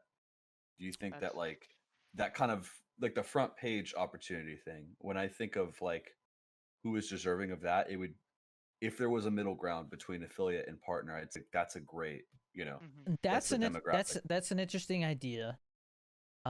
Because I do feel like, if I'm being honest, I think that the partner requirement thing is a joke. Because it really depends on how many people are applying at the time, whether they accept you. I know somebody who's applied close to 10 times, and it seems like every time is either bad timing or they just been like it's just they're thinking about giving up applying, because it seems like either they don't like him, or I don't think he's ever been banned, but like, okay, it says you have to have 75 viewers, this many hours streamed, right? Active 4 days a week or so. I think it's, I can't remember. I can't remember the requirements, but the biggest one that everybody's always trying to get to is the 75 average.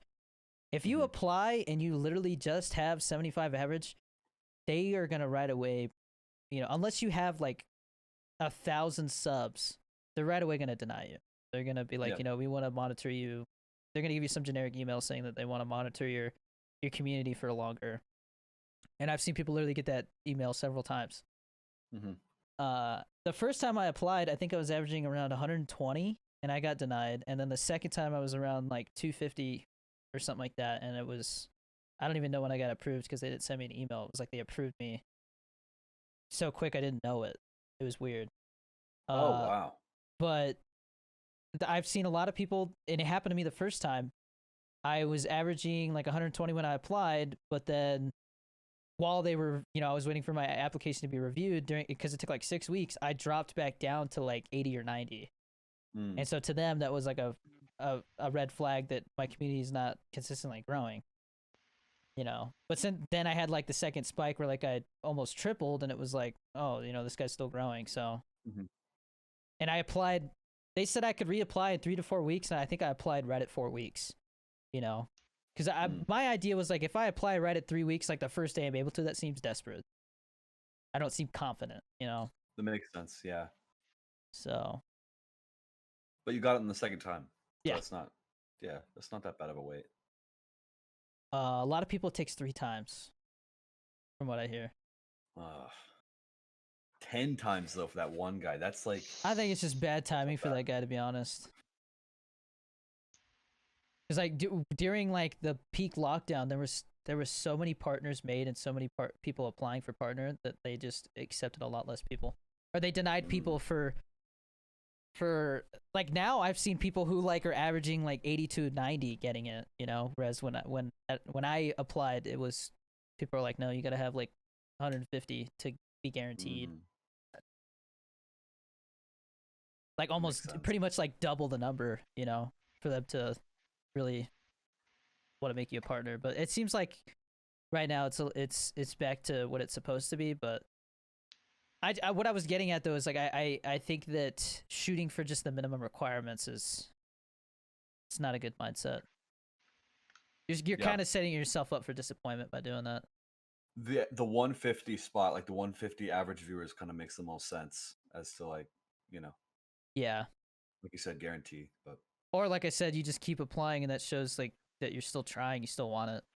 Feel like, what's I gonna say? But yeah, no, I'm excited to see what Twitch does, because I know they have to at some point step up their game. They really need to figure out the damn DMCA thing. Because like, I don't know if you've seen YouTube now, it literally scans your videos before you upload them for copyright strikes. It's very transparent now on YouTube. Like it tells you if you have any copyright strikes, or like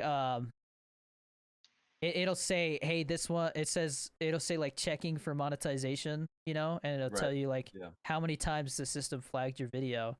Like the one where we talked about EDP 445, that one got limited monetization because we talked about the whole P word thing,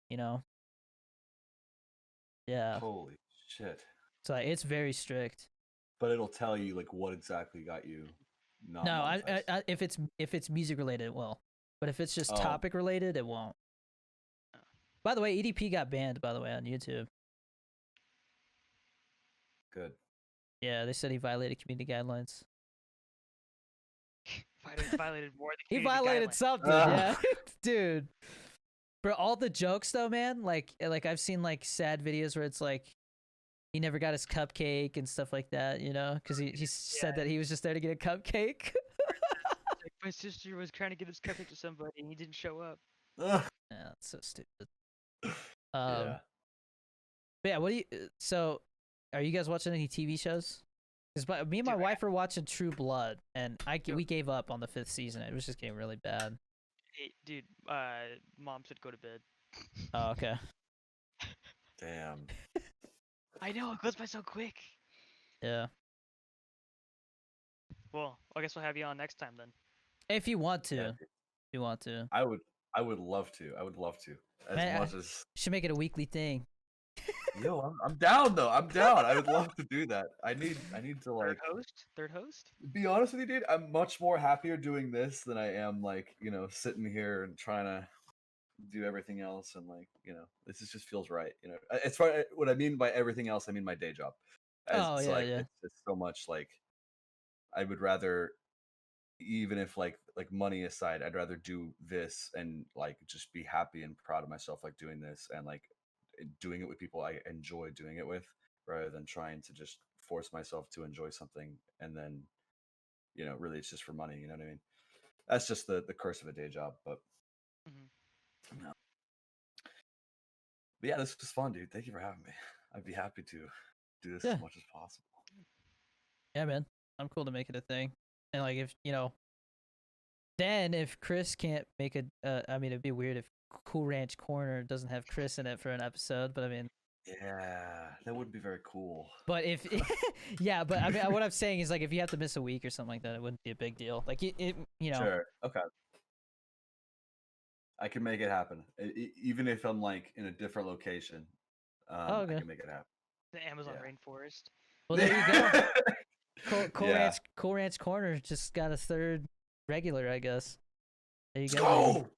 Wait, I have to ask really quick. If you have like 2 minutes, what music do you guys listen to? All right, I'm out. No, I'm just kidding. I listen to everything, dude. Pretty much. Because I was like, I had heard like a Metallica song on one of your TikToks. I was like, no way, this guy. Dude, I love Metallica, man. I mean, My the first favorite 4 band. albums, but Yeah. What about you, Chris? K-pop. No, can you imagine? Well, I listen to like a lot of stuff as well, but I'm more of like a like I like the lo-fi hip hop and stuff like that. I feel you. Okay. I like synthwave as well. I love synthwave. But I mean, I'm less about lyrics and more about like the actual instruments themselves. Same. Yeah. Yeah. When I'm working, I can't listen to music with lyrics. It literally distracts me. Yeah. I listened to the Last of Us Part 2 soundtrack over and over and over and over again. Dude, when I was growing up, I was literally I would carry around a CD player and like I would literally have soundtracks to movies. No way. Yeah, I was really nerdy about motion picture soundtracks or scores, whatever you want to call them. Inception. Yeah. Oh, that's a classic. There's some good running music in that one. Mombasa, that one where he's like running through the market. That was a good running song. Fun one. But yeah. If you got to go to bed though, I don't want to keep you up. Well, I don't have to go to bed. They're going to bed. They said good night. Oh. He just has to be quiet, I guess. Okay. Shut up. But no, I like psychedelic music, like Tame Impala. Okay. Those are good. Yeah. Or the vaporwave stuff. Vaporwave. What? Oh, I see what you mean. Yeah, there's like different styles of electronic, like synth waves type stuff. Yeah. Yeah. Like, you've seen Drive, right? No, I haven't seen it in full, but I've seen like scenes, and I actually re-edited a scene for like class or something as an assignment. Bro, have you guys seen? Somebody made it was Drive to the Uber years, and it's like a 3 or 4 minute video where like it's Ryan Gosling, like he becomes an Uber driver. No, I have not.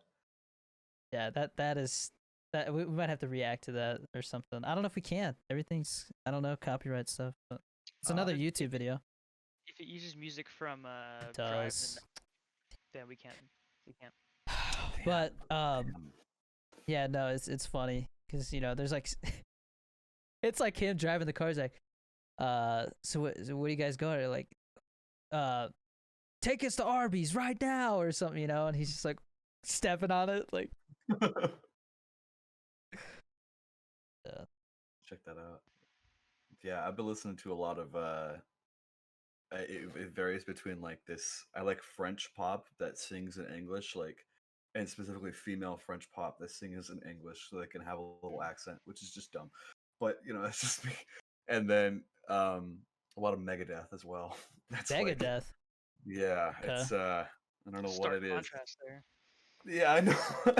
That's what's so weird. And then I'm like really obsessed. I used to be really obsessed. I still am, like with this Australian duo, Angus and Julia Stone. I feel like I've They're heard like of kind them. of like they did Big Jet Plane. It's like their biggest Oh hit. yeah.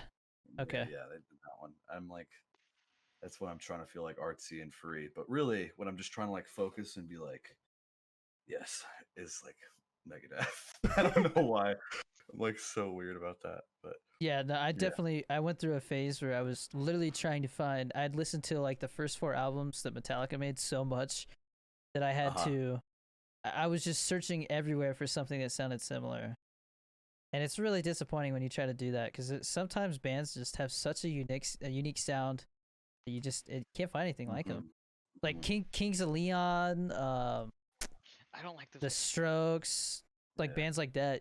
You could find people who have like 1 or 2 songs that are similar, and then the rest of the album's just crap because you're not Yeah. into like their style. You're into the other band's style. You're basically looking like for copycats. Yeah. At that point. Something about Metallica is like yeah, I think that's why I got into Megadeth because like it was my pursuit of like trying to find something similar to that. Yeah. And it was like I remember being really turned off by it for a while, and then Yeah. like because it was the guy's voice. The guy's voice. The is, guy's like, voice really is hard to it's definitely an acquired sound. Yeah. And then like I don't know, like one day it was just like it just kind of hit different, and then I've kind of like been so used to it that like I can't like anyone who hears it for the first time is like, how can you like sit through that? Like how can you like enjoy this guy going like, wow, yeah, like especially like their first album is like You ever the listen same to with Iron Maiden? Metallica. Oh yeah. That's another one of those things. Oh man, I could talk forever about I'm this. trying to think. Who did the Cowboys from Hell song? Cowboys from Hell. Pantera. Pantera is another good band. Oh You should look into them. They have a couple of songs that are that and similar like Black sound. Sabbath. I need to get into them. I know, Bro, like, did I've been you recommended them. Black Sabbath's or no, I don't know if it was I think it was Black Sabbath. Like he released it under Black Sabbath, but there was a new album Ozzy? that Ozzy, yeah, there was a new Black Sabbath album, and it was actually really decent. It's recent, like I think I Yeah, like remember within hearing like about that. the last like 2 or 3 years. I might have actually. Now I'm really curious. Oh wait, what? Oh wait, that's a remaster. Okay, I was like, they just dropped something last week. No.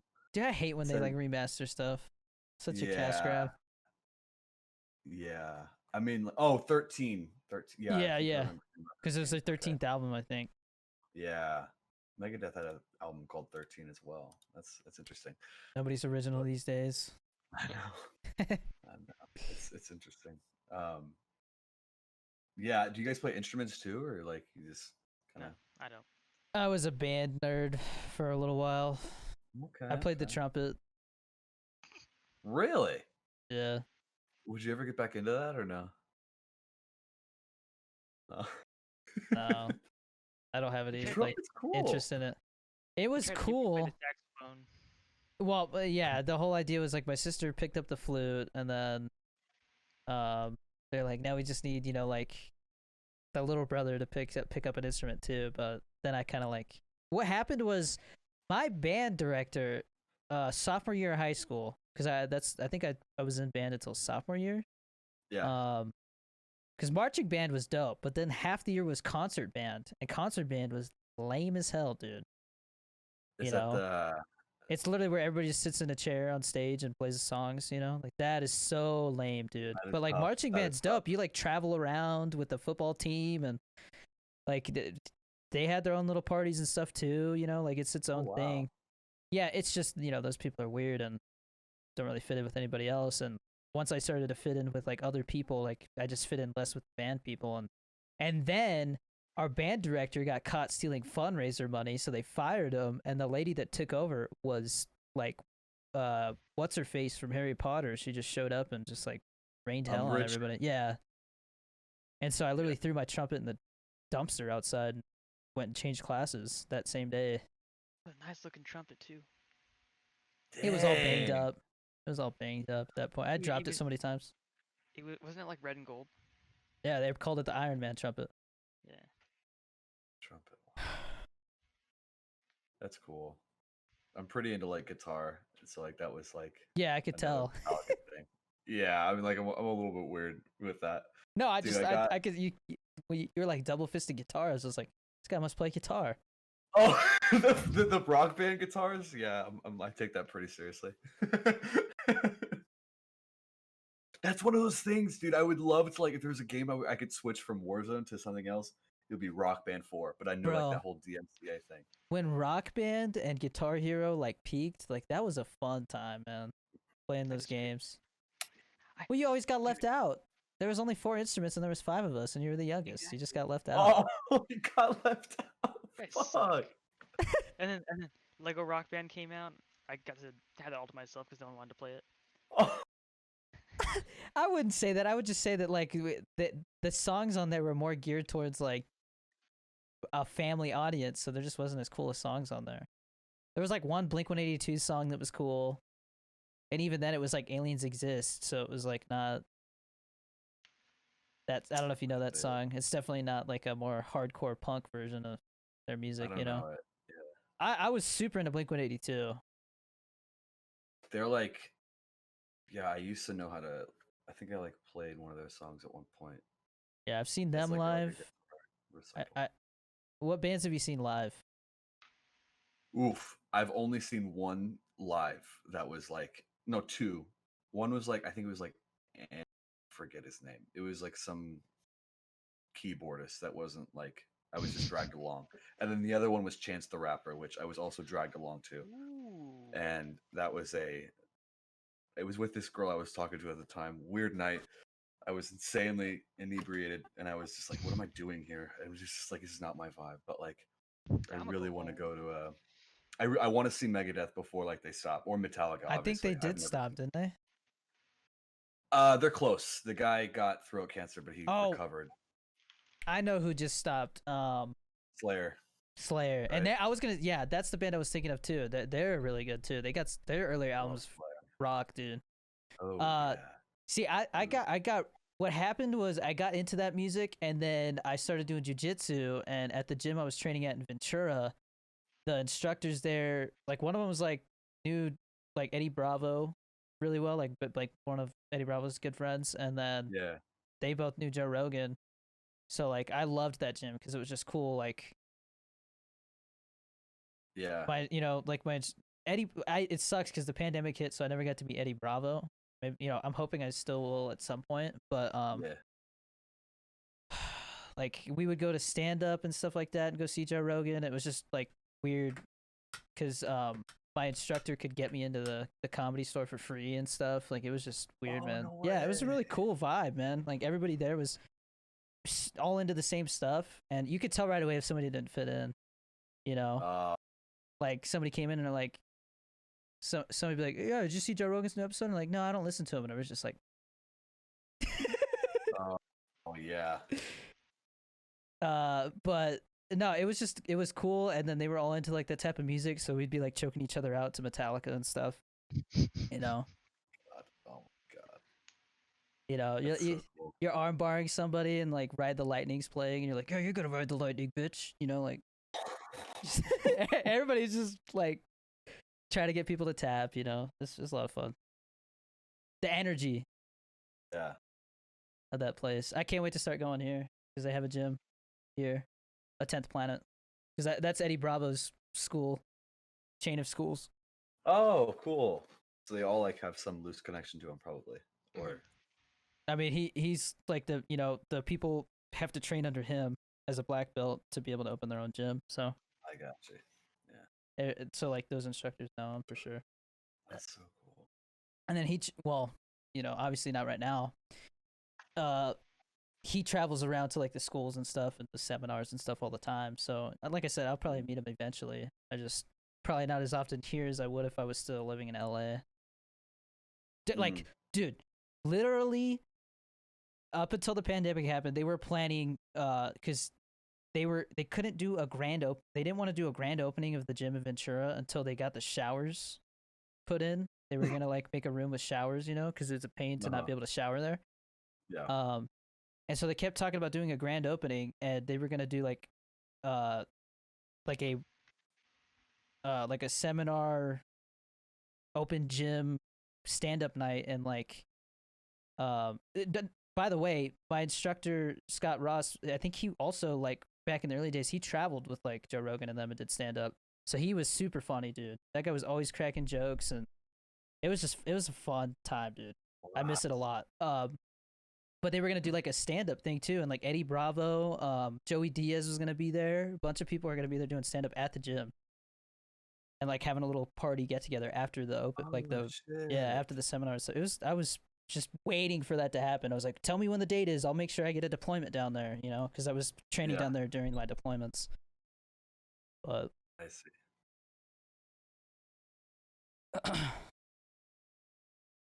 Did you guys watch the Oscars? Or like, hear about that stuff? it's like a Yeah, random. Nobody else did No, either. nobody watched it. Yeah. That was, I honestly think that I don't know. I wonder if they'll change. Like it would be weird for them to do that, but I mean, there's just been so much backlash, with the Oscars, like all the whitewashing stuff they call it, So Yeah. I wonder if they're just gonna like create a whole new award and ceremony thing. that would be so kind of sad because like they're so close to hitting 100. I kind I of want mean, them to but hit like I 100. said, man. that's true. I don't think the Oscars will stop. I'm just saying I think another type of like award will come along. Sure, yeah. That's so true. They're really trying, and like I've definitely lost respect for it. Like as God, I remember like high school. That was like, oh my God, I hope I could one day be at the Oscars. Now it's like, fuck Yeah. it, I don't know where to go. Fuck that. It pisses me off when like movies obviously just win out of like favoritism type stuff, Yeah, So yeah. There's so much overlooked. I made this really stupid tweet. Like I had asked like my following of like 30 people. I was like, hey, should I start using this Twitter as like my diary? Which I know is like one that's like ticket to get canceled down the line. But I was like, I made this disgruntled post. I was like, we cannot keep accepting that the movies today are good or something like that. Like it's video games that are leading the way of human creativity and evolution. Just like this really pretentious post. I just had to get out of the way. But like it's true, it's like you get more of like, at least I felt like that Nomad Land thing, that one, it's like I don't know if it's not that so the way that I look at it right now is I don't have a lot of time. And so I have to pick and choose what I'm going to watch. And if something doesn't seem like I'm going to be 100% interested in it, then I'm not going to watch it right now. And exactly like I took one look at that movie and was like, yeah, I just don't really feel like watching that, dude. Yeah, it's been done before, and it's in many different movies, and it's just different female lead this time, and it's Frances McDormand. And it's like, oh, like we're pretending as if this is brand new. I thought it was extremely overrated, but like, okay, genuinely, I think a video game, like, I'm not gonna say it, but Red Dead 2 or something else that ends with Part 2, and Last of Us Part 2. exactly. If a video game could turn into a person just so Genie Boy could make out with him, it would be Last of Us Part 2. That's the thing, though. Ellie's a lesbian, and I would totally respect her for that, and I just, shake her hand. But like, it'd be some Final Fantasy characters. I don't hate. Oh, okay. I don't know. I never got into Final Fantasy. I never did either, but that's jokes aside. Like it's very. I don't know. Were you guys into like Pokemon games, like Sapphire, like Ruby, or any of those like Game Boy ones? No, I wasn't. No, me either. Well, we're not cultured. Sorry. I got a question. No, it's all good. How do you feel about Kingdom Hearts? I loved that. I don't like it as much as I did, but I think 3 was kind of a failure. But that was like one of my biggest inspirations. I like lived and died by Kingdom Hearts. All I remember is there was some ad that always played back when I was like, I think once again like 8, 9, maybe 10. But it was for a Kingdom Hearts game, and they say some of the lamest stuff, dude. Just like the most. They're like, this is what fights the darkness, and I was like, what darkness? Like, what do you? It just seemed like super just generic, and so that's why. Like, yes, that's probably a better word for it. It was just kind of cringy, right? And one of my buddies was like super into those games, right? 5 years later, I asked him, I was like, hey, so like, do you sell X games? He goes, no, they're stupid. Like they're like the dumbest games on the planet. And I'm like, you were all super into it 5 years ago, bro. And I think that's funny how people go through phases and then like they almost hate the thing because like I mean, it's like Metallica. I love Metallica, but they piss me off at the same time, man. Why is that? Because I like They the just cringe in some parts. no, just what they did to the music industry. The whole, I mean, they're the reason why DMCA is such a big thing. You know that, right? They were like the first people to go after Oh, LimeWire and all that stuff. Yeah.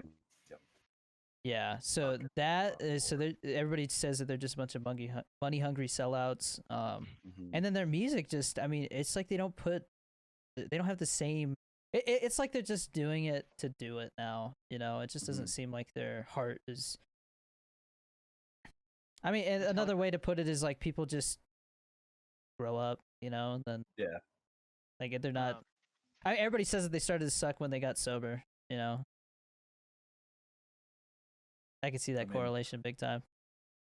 That's an interesting way to put it. I didn't think of it like that, but Their newest album's definitely like the best thing they've made in a while. Like there's a couple songs that I can listen to, but a lot of it is just like, bro, it's just.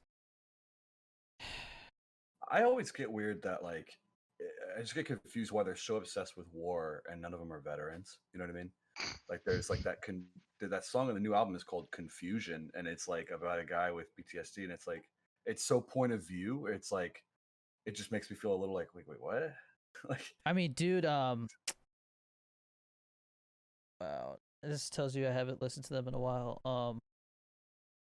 One, that song, dude, like the meaning behind the lyrics of that song is one of the darkest songs I've ever listened to, man. Yeah. Where the dude's legs get blown off or something like that. So it's about a guy in World War I who steps on a landmine and he has no arms or legs. He's deaf and he can't see. It's just him suffering in a hospital. Yeah. That's my ringtone, actually. When somebody calls me, it's the darkness imprisoned me. Yeah, bro. When they played that during like the Punisher season, when they announced that, I was like, "Oh hell yeah, dude! This is gonna be the show." Yeah, you know. Yeah, it's like that's what I want. Incredible. Yeah, that's an epic song, dude. But real quick, back to I have to finish this thought on Kingdom Hearts because there's something like I completely agree. Like I replay it now and I looked back on it, and three took like 15, no, not 15, like 10 years to come out, and like it was like a very like emotional like thing for me. Like at the time, it was like this like, oh my god, ever since I was a kid, like I've been waiting for Kingdom Hearts 3. It's been the biggest hype of my life, and here I am about to go pick it up at GameStop, and God, dude, it was so embarrassing. I went to this midnight launch at GameStop, and they had the Keyblade thing. They had this replica, and they were doing giveaways. It was like trivia. It was like if you raise your hand fast enough and you get the trivia right, they'll give you this little merch that they had for Kingdom Hearts. And the last question was for the best prize, which is a replica Keyblade. And I was like, okay, I need to raise my hand as fast as I can, even if I don't know the answer on the spot. I'm just gonna like think about it for a second. God, and I raised my hand, and it was the hardest question, and I almost had it. It was like, who named the 3 people who are connected to this guy or whatever the fuck, and I was like, I got 2 of them right, and I messed up on the last one, and then all these smelly nerds just laugh at me because I got it wrong, and then some other fucking guy, they're like, dude, what? Everyone, and the other guy just like, it's obviously Xeon, Sora, and blah blah blah, and I'm just like, fuck, get me out of here. Fuck, and then the game sucked, and I was like, but, and the game sucked. Yeah, it was like I don't want anything to do with this again. But I have to say, the first game is, looking back on it, has like on its own as a standalone thing, has this incredible. It's very cheesy, of course, and very like childish. It has this incredible, I think, like looking back on it, you play it as an adult. It's this kind of like metaphor for forcing yourself to let go of the friends that you grew up with that like are ultimately going to change and you have to leave behind and say goodbye to, because you're all different, and like you're never going to have that best friend that you remember from that you just say goodbye to, that ultimately changed, like that you yourself will change, and your friends will change, and no matter how far and how deep you try to chase down that version of them that you thought is still there, it's not. And it's like that's kind of what the first game captures, and then it just gets all Disney and dumb. But yeah, all I remember is like Donald Duck fighting somebody, and I'm just like, dude, I can't If take you, it if you seriously. close your eyes and close your ears on those parts, there is something profound to be said. for this. It's just like, It's exactly. What It's what so exactly? cringe. What? Because I know the thing I mentioned was they were like, "This is what lights the darkness." What the heck is the darkness? What are they talking about? God, it's like this. It's just this scary people that come out of nowhere and dwell in this, I guess, nice euphemism for hell. Essentially, it's not hell, but it's for all intents and purposes, it's like, the dark place where like all things evil hang out. People who have no hearts and have kind of been banished from Earth, which is, I guess, the light, and it just becomes this very exaggerated, like, imagine if hell was a place you can kind of go to and from on Earth. Like, it, I don't know, this is really going deep into it, but if depression was a realm that you could step in and out of, like a mindset became that, like, walk around, I have friends in the depression world, I guess. what Whatever the? the fuck, and like, we gotta go save him from the depression world, there's a door to light in the depression world, we gotta go. It's like essentially what darkness is, where everyone's sad and evil, and like there's monsters that you gotta defeat and stuff. And as a 7-year-old, playing that, it's kind of like the coolest thing in the world, because you're like, beating scary looking things that aren't really scary, but The upside down, you know bro. Bro, exactly, that's exactly what it is. I love that Yeah, show. Stranger Things is so damn good. Yeah. Well, it's when's season 4 coming out? I Didn't they think say next Season 4. year? I Oh yeah. think like Christmas this year. Or was they delayed it because of COVID? I think they said either Christmas or like They had spring to next they year. had to delay shooting it. So Mm. instead of I thought this last season was definitely like you could tell bigger budget. It was like, just everything was bigger. But to me, like the story, like you could tell they were just getting ready to set things up for something bigger, because they had talked about the next season being the last one, and then now they're saying that there's gonna be 5, which I'm happy about. Mhm. I'm not. Well, they I will. said they would only do a 5th season if they felt like they had a strong enough story to still tell. Mm. And I mean, it's when I look at interviews of these brothers, I can't remember their names. The guys who made Duffer Stranger Things, Brothers, yeah, the Duffer Brothers, they talk about it like they know that this show is gonna basically dictate the rest of their career. Like if they mess up, like then especially after seeing how Game of Thrones messed up and how those guys kind of got shafted. Yeah.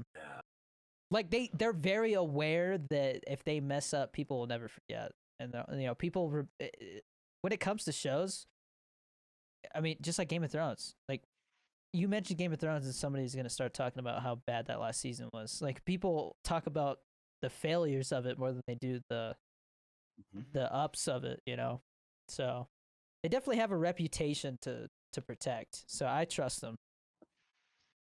Season 2 sucked. What? I don't like season 2 Stranger Things. It's my favorite season. I hate that season. Bro, the whole arc with Steve is freaking amazing, man. The fact that was a character they were gonna throw away, and now he's like the most liked character on the show. I thought 11's arc was stupid. Okay, so it might be controversial. I don't like what's her name? Millie Bobby Brown. Yeah, I don't. People are like, oh, she was so good. Her character, she literally plays like a kid who's never interacted with anybody before. Like she doesn't talk a lot. She talks like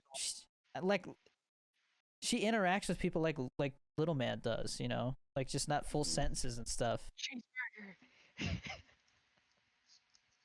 I break up with your ass. Dump. It was I dump. I She didn't say dump the- your ass. Yeah. You know what I mean? But like, so her as an actor, I feel like she's gonna be one of those actors. Like Stranger Things is the best thing that she really does. It's like her and Godzilla just couldn't take seriously. And then her as a person, I've just seen like her already starting drama with like some little kid rapper and stuff like that. I'm like, oh my gosh, dude. This is gonna be like a whole nother like Britney Spears thing, Like I don't know, something about her just kind of rubs me the wrong way. I'd Like really she's like pretentious. to see No, yeah, you're right though. Like I've never heard someone like you either really love her or you're just like, nah, it's not for me. Like I've never met someone who's indifferent about her, but like I really, it's tough to say. I can envision her in like a very grounded kind of indie movie that can like make us see her differently. Kind of like, did you ever see Uncut Gems? That one's like everyone hates it and loves it, but like in the way that that kind of makes you see Adam Sandler a little differently, and just like, I always thought Adam okay, Sandler had good. He had acting skills. I still think oh okay, for as weird as Punch Drunk Love is, I think that's a good movie. oh I haven't seen that one. That is a that is a that's one of those movies that has a lot of metaphors and like Hmm. it's kind of, I don't want to say hard to watch, but like there, when there's movies where like they're good, but the movie kind of like puts you through hell at the same time. Like you kind of like it's dark, and so like Yeah. I can't remember because it's been so long since I watched it. A good example is like Donnie Darko. Okay. Like that movie is, you have to like go out of your way to like figure out what the hell everything means. But that is a depressing ass movie. Like it's a good movie, but it's depressing as hell. Like it's literally, it ends with like everybody like you see how depressed everybody is and stuff, Sure. Like they got, who is it? Is it Kevin Bacon? They got like Kevin Bacon. Maybe it's not Kevin Bacon. I just remember they got like the one teacher that's like a hard ass. He's like crying at the end and like just, everything. Chris, you might like Donnie Darko because it has to do with time travel and stuff. Is it Patrick Swayze? Yeah, I think it's Patrick Swayze I'm thinking about. Mhm. But Donnie Darko was a project that the director was really passionate about. It had to do with time travel and stuff. And there's a director's cut that totally kind of like, people say it ruins the movie because it kind of like it holds your hand and explains the time travel aspect of it. Whereas if you just watch the regular version of the movie, you're like left totally confused of what the hell you just watched. But then you go and like realize, oh, like this book that he had is this and that, and like it kind of you get explained by reading this little like book that basically explains how the time travel works. The whole movie makes sense after that. Mm. I didn't like Arrival because of that, because of the time travel part. I felt like it was like it just didn't live up to the build up in my opinion. Like a cop out to me. Oh, Yeah. But it was well acted and it was a good story. It was interesting, like if aliens landed on Earth and we didn't know how to communicate with them, like how would we figure out how to do it?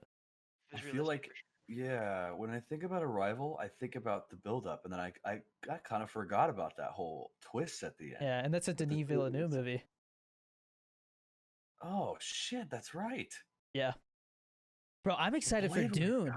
I'm excited for Dune. Yeah, it's gonna be incredible. I'm really scared that Denis Villeneuve is gonna be one of those actors that doesn't get appreciated until like he dies or something. Because I feel like people just like nobody cared about Blade Runner, and I think it's one of the most beautiful movies I've ever seen. Mm-hmm. Story, cinematography wise, everything. Like that movie is damn near perfect in my eyes. That's the movie I would pay $99 to rent out an auditorium for. That's I just need to watch Blade Runner 2049. I still haven't watched it in a while, so. Yeah, it's a damn good movie. Like to me, that is like an epic. Like it's not just like a regular movie. It tells a very broad arcing story and everything. Like it's kind of got like the traditional setup type of stuff, but it does it in such a way that you don't really notice it, like you're invested. It's very slow. Like it takes its time, which a lot of movies don't do these days, Yeah, but at the same time, like it kept you like engaged, right? Like you didn't realize like 2.5 hours passed. I mean, by, I like, know a in lot of theater. people who hate that. Really? They just like they're like, man, there wasn't enough action. There was too much talking. It was too slow. Like, seriously, dude, you can't walk a little faster, And it's like, bro, every single frame of that movie is like a painting, bro. I've really started to see like I've really like my taste lately has been those kind of films, like where you just see like, wow. We gotta like give my brother homework because there's tons of movies to look at because he likes Quentin Tarantino, which at first I feel like he did it. Yeah, I feel like he didn't at first. What do you mean? Like I had told you, like, oh, dude, I was like watching Reservoir Dogs, like towards the end of high school, and I was like, dude, you gotta watch this. Like, no, I don't want to watch this. You Well, know what I that's mean? because you had talked about like the gore stuff, and I was talking to some dude on Black Ops 2 about it, and he's all, yeah, it's not very realistic, it's stupid, and I was like, oh, okay, so I guess he's like not actually. I just yeah, like that's all it was. But then I watched Pulp Fiction, and I freaking loved it. Okay, just understand that Pulp Fiction is one of those movies that people like. If you say your favorite movie is Pulp Fiction, then like you're not like a real film connoisseur. Like it's like everybody's generic answer. Yeah, well, Yeah. some It's like people a say it's my meme. favorite, but it was a good movie. It's So a that's why I damn started good movie. It's a Yeah. good I movie. watched I watched that one, and then I watched Inglourious Bastards, and that's when I was like, okay, I need to watch more of So these movies. I watched The Glorious Bastards again, and that movie pisses me off. I hate the ending. I hate the ending. I don't hate the ending because I feel like it. I don't know. I like the movie, but at the same time I hate it because it wasn't what I wanted. I wanted more of the Inglorious Bastards, and instead we got this whole arc of this French woman or German woman or whatever with the whole auditorium thing and basically getting It back. I don't it was remember. it was supposed to be a show originally, and then he turned it into a movie. Really, Mm. that makes sense. Dude, I because heard I he mean, starts a lot of his. Go ahead. no, you're fine. Go. He starts a lot of his stuff as books, apparently like novels, and then he does that. Bro, he is insane when it comes to like character development. Every Yeah. single character you see, he could do its own movie. Like literally, he will literally Yeah. like you get a little bit of it in Samuel Jackson and Hateful Eight, where he goes through his backstory as like the Civil War guy and like all like literally every single one of those characters, he has a backstory like that. He writes like a novel for every character because he said it feels like when it gives him a reason to think that a certain character would act a certain way in certain situations. You know, Mm. dude, that's why I can't wait. They're gonna do. He's supposed to release like a 4-hour version of Once Upon a Time in Hollywood on Yeah. Netflix. Because they cut out whole characters, dude. I loved that movie. Cause like is it Eli Roth? Tim Roth? I can't remember. The guy in trying to think. In Hateful Eight, he's the guy with the guy with the accent with like the Oh no, he's one of the bad. He's the guy that's in Reservoir Dogs, Tim Roth. Tim Roth. Yeah, he's got a character Okay. that got cut out of Once Upon a Time in Hollywood. I think there's supposed to be more with like Josh. Who's the guy from like Justified or something? He had a little part in the actor. He's the guy that Leonardo DiCaprio interacts with in the movie. That like rides the motorcycle and all that stuff. Josh Clark. Is it? What the heck? I don't know who you're. Well, Wait, you talking about? I don't know if his name. Law, the show? Yeah. So in Bounty Law, not Josh Bounty Law. Bauer? No. So he's the guy that he talks to him about almost getting the role of the Great Escape, the role that Steve McQueen got. Hmm. Oh, is that I in mean- like the bar scene, or not like a bar, but like the fancy dinner kind of thing, or is that what was the setting of that scene? They're literally on set, like getting ready to like shoot, and he's just like shooting the shit with them, and he's like, I heard you.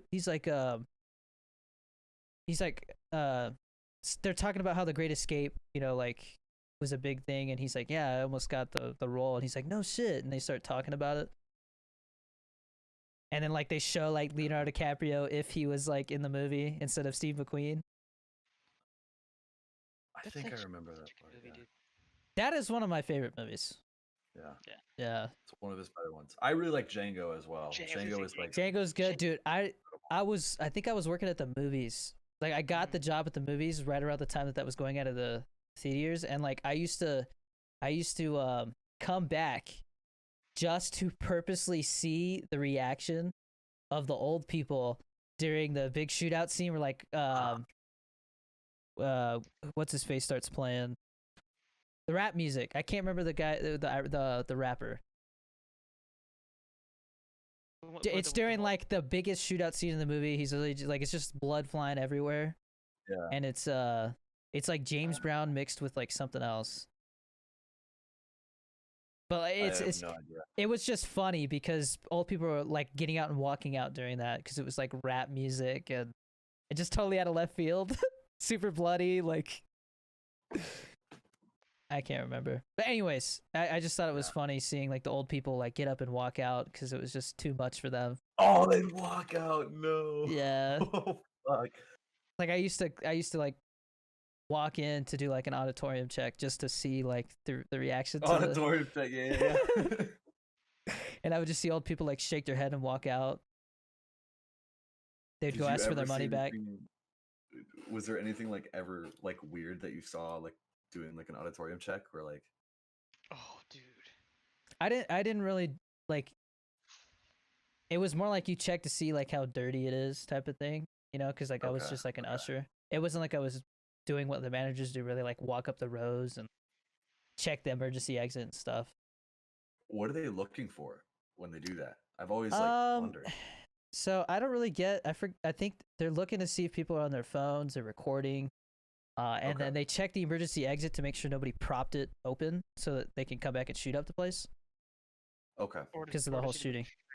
Do that too. Yeah, or to come in for free. But the main reason they started doing that was to make sure that people aren't propping the door open because that's what happened. That guy walked out during the movie and then like went out, put on like, you know, a bulletproof vest, got a bunch of guns and came and shot up the whole auditorium. So the one in Colorado, was it Colorado? Yeah, Yeah, I think Aurora. so. Aurora. Who was Yeah, My the friend's photographer? brother. My Yeah, roommate's the guy brother was dyed his in that. the guy dyed his hair like the He was- Joker and all that. Yeah. Shit's Yeah. insane. That got depressing really quick. I saw. He was asking why like they do that, and that's why they do it. Yeah. At least that's the way it was explained to me. I've always like. I always thought it was like to catch people either like making out or like not making out, other stuff in the back This is or like Drake and Josh, dude. yeah, like people like like people getting high in the back of the theater, like just doing things they're not supposed to be doing. Bro, Oh, I man. saw a picture. It was I can't remember. It was like a slideshow showing like what life was like when everybody smoked, and literally they show like a movie theater with just a big cloud of smoke at the top, like just the whole auditorium's just hotboxing cigarettes, dude. Yeah. Oh my god. That must smell terrible. That Everybody's- must dude, be horrible. It's crazy, man. You if you go on planes that are still pretty old, they still have like where you can see the ashtray was. Like they're phasing a lot of wow. those planes out, but a lot of the older ones you can still see like the ashtray from like the 90s. Were cigarettes as bad back then, or? Oh yeah. I'm assuming. Are you sure? Well, because I would assume that back then it was mainly just tobacco, and now they added all that crap in, and that's why. It's It bad. was I think it was the 60s when they started to figure out that they were like giving people cancer. Yeah. You ever watch Mad Men, Genie Boy? Yeah. Love that Yeah. show. Like they kind of try to like cover it up in that show, or they talk about like trying to advertise it still because like things are starting to come out, like the Surgeon General is starting to say that they might be bad for you, and so like they're trying to like figure out how to like Yeah. still Where- sell it. Where can I watch that show? Netflix, I think. Netflix, Okay. Yeah. 'Cause I remember you showed me like one episode. I was like, dude, this show looks dope. And then you were like, okay, you can't watch it though, because I was like, There's a lot of sex in that show. Yeah. What's it called? So I will tell you, because I didn't finish it. I think I got up to like the last 2 seasons, and then for some reason I just never went back to it. Because it's a very dialogue heavy show. I don't know, Jeannie, did Yeah. you finish it? I did. I remember finishing it like senior year of high school. So But- do you remember everybody like the conspiracy that the ending he was gonna be DB Cooper? No. There was a theory going around before the last season that it was gonna end with him buying a plane ticket and like wearing the same thing that DB Cooper did, and it didn't happen. Oh my. But how God. cool would that have been, dude? That's a total missed opportunity. Yeah, that would have been. That'd be a nuts. trippy way to end that show. Because the timeline matched up perfectly, Do you know the ending of the show though? Or, like I don't really remember. I heard it's kind of like depressing. Is that true? Like it kind of. I wouldn't call it it's definitely it's redemptive for sure, but like it definitely leading up to it, obviously, like Breaking Bad, it takes you down kind of like a darker path Yeah. than like you're used to. The thing is, it's like in retrospect, it's very it doesn't give a lot. Like there's so many similar episodes that like when it rains, it pours kind of thing in the show. And it's like when something like kind of sad happens, or like it really makes you feel every like small thing, and then like when the big things happen, like it really packs a punch, I think. But it rewards you for sticking around, I always felt. But Yeah, I'll have to it's watch it sometime with the wife. yeah, I think she would like it because she likes them shows with them drama. I still need it's to watch pretty Breaking Bad. dramatic. Yeah, it's pretty dramatic. I mean, it deals with a lot of like sexism stuff and just all the stuff going on Yeah. in the '60s. Because I think at one point, right, the war starts and Vietnam War. Oh yeah, Yeah. Jesus. Like they have an episode where like JFK gets shot, stuff like that. Yeah, that was one of the better episodes. I remember that one. Yeah, it's a good show. I feel like it's one of those shows that like it's very niche. Like not a lot of people would Yeah. appreciate it. Kind of like Once Upon a Time in Hollywood. Like I feel like the average person our age would not respect the show the way we do. I think the reason why Once Upon a Time in Hollywood is so like near and dear to my heart is because it came out right around the time that I had decided, hey, I want to go work in the film and TV industry, and so like it just connected with me at the time. Yeah. And Yeah. it'll always be special to me. That's And Brad Pitt and Leo just goddamn killed it in that movie. You're so good in that movie, dude. Brad Pitt is such a badass dude. Yeah. I love his old dialogue with Bruce Lee. Bruce, That seems so creepy. Oh yeah, For- these fists yeah. are lethal weapons. Yeah. yeah. If I get into I a don't know fight why. and I kill a man, I go to jail. And he's like, if anybody gets into a fight and accidentally kills a person, he goes to jail. It's called manslaughter. Yeah. Like, I remember "Aw." that. Wasn't like that. He got in trouble in China for that. Tarantino did for like that Oh, depiction. so there's a lot of people. So the thing is like Tarantino worked with people who worked with Bruce Lee, and so like he had heard that Bruce Lee was a very arrogant guy, and so there's people who are like, like Bruce Lee was really respected. That's disrespectful. And there was people who were like, yeah, that's what a lot of people said he was like. I see. Like he was respected, but kind of an asshole from what people said. Okay. So like, That's. I mean, nothing he to was cancel a guy over though. What the fuck? dude. Tarantino People- definitely. I mean, when Django came out, they gave him crap for how much the N word was used, but during that time, it was just kind of tossed around. Yeah. I still think he would have done it the same way now though, if like that were to come out. It's Oh, like yeah. I mean, didn't he? Was it in Hateful Eight? I can't remember. I think so. I'm pretty sure. Just pretty not as sure. much. The N word, because there's, dude, the Hateful Eight. I think that one reminds me a lot of like Reservoir Dogs because it's very like it kind of like set up like a play. Mm-hmm. I don't. I'm curious to see what he does because, like I said, he keeps saying he's gonna do 10 films, and Yeah. was Once Upon a Time in Hollywood the 9th one? He was the eighth. 8th. Best And then dude. and then Kill like, Bill. well, people are saying that he's been telling people that because they're like, what about Kill Bill 3? Which to me, I personally, I'm fine. I don't honestly, I liked Kill Bill 1 like 10 times more than I liked Kill Bill 2. There just Mhm. wasn't as much that happened in Kill Bill 2. It definitely feels better if you watch those movies like back to back. It feels like a complete story. But to me, Yep. the first half is just much better. But if they were to make a third one, what are they gonna do with it? It just doesn't. Bill's dead. Like, what's the whole point? Why even call it Kill Bill at that point? Killed That's. Bill. Yeah. But I don't know. what I was getting at though is he has been going around. People have been saying, with him saying he might make a Kill Bill 3. They're like, oh, so does that count as your 9th one? And he's like, no, Kill Bill 1, 2, and 3 counts as one movie. So he considers Kill Bill 1 and 2 one movie. And then I think he directed one movie before Reservoir Dogs that he doesn't count either because it wasn't like his project. Sure. And then I don't think he counts Death Proof as that either. I don't think he counts that. Because he wrote that one, right? Or was that No, True so Romance? he wrote True Romances. He doesn't count because that wasn't. I don't think that was his project. Like he didn't write that.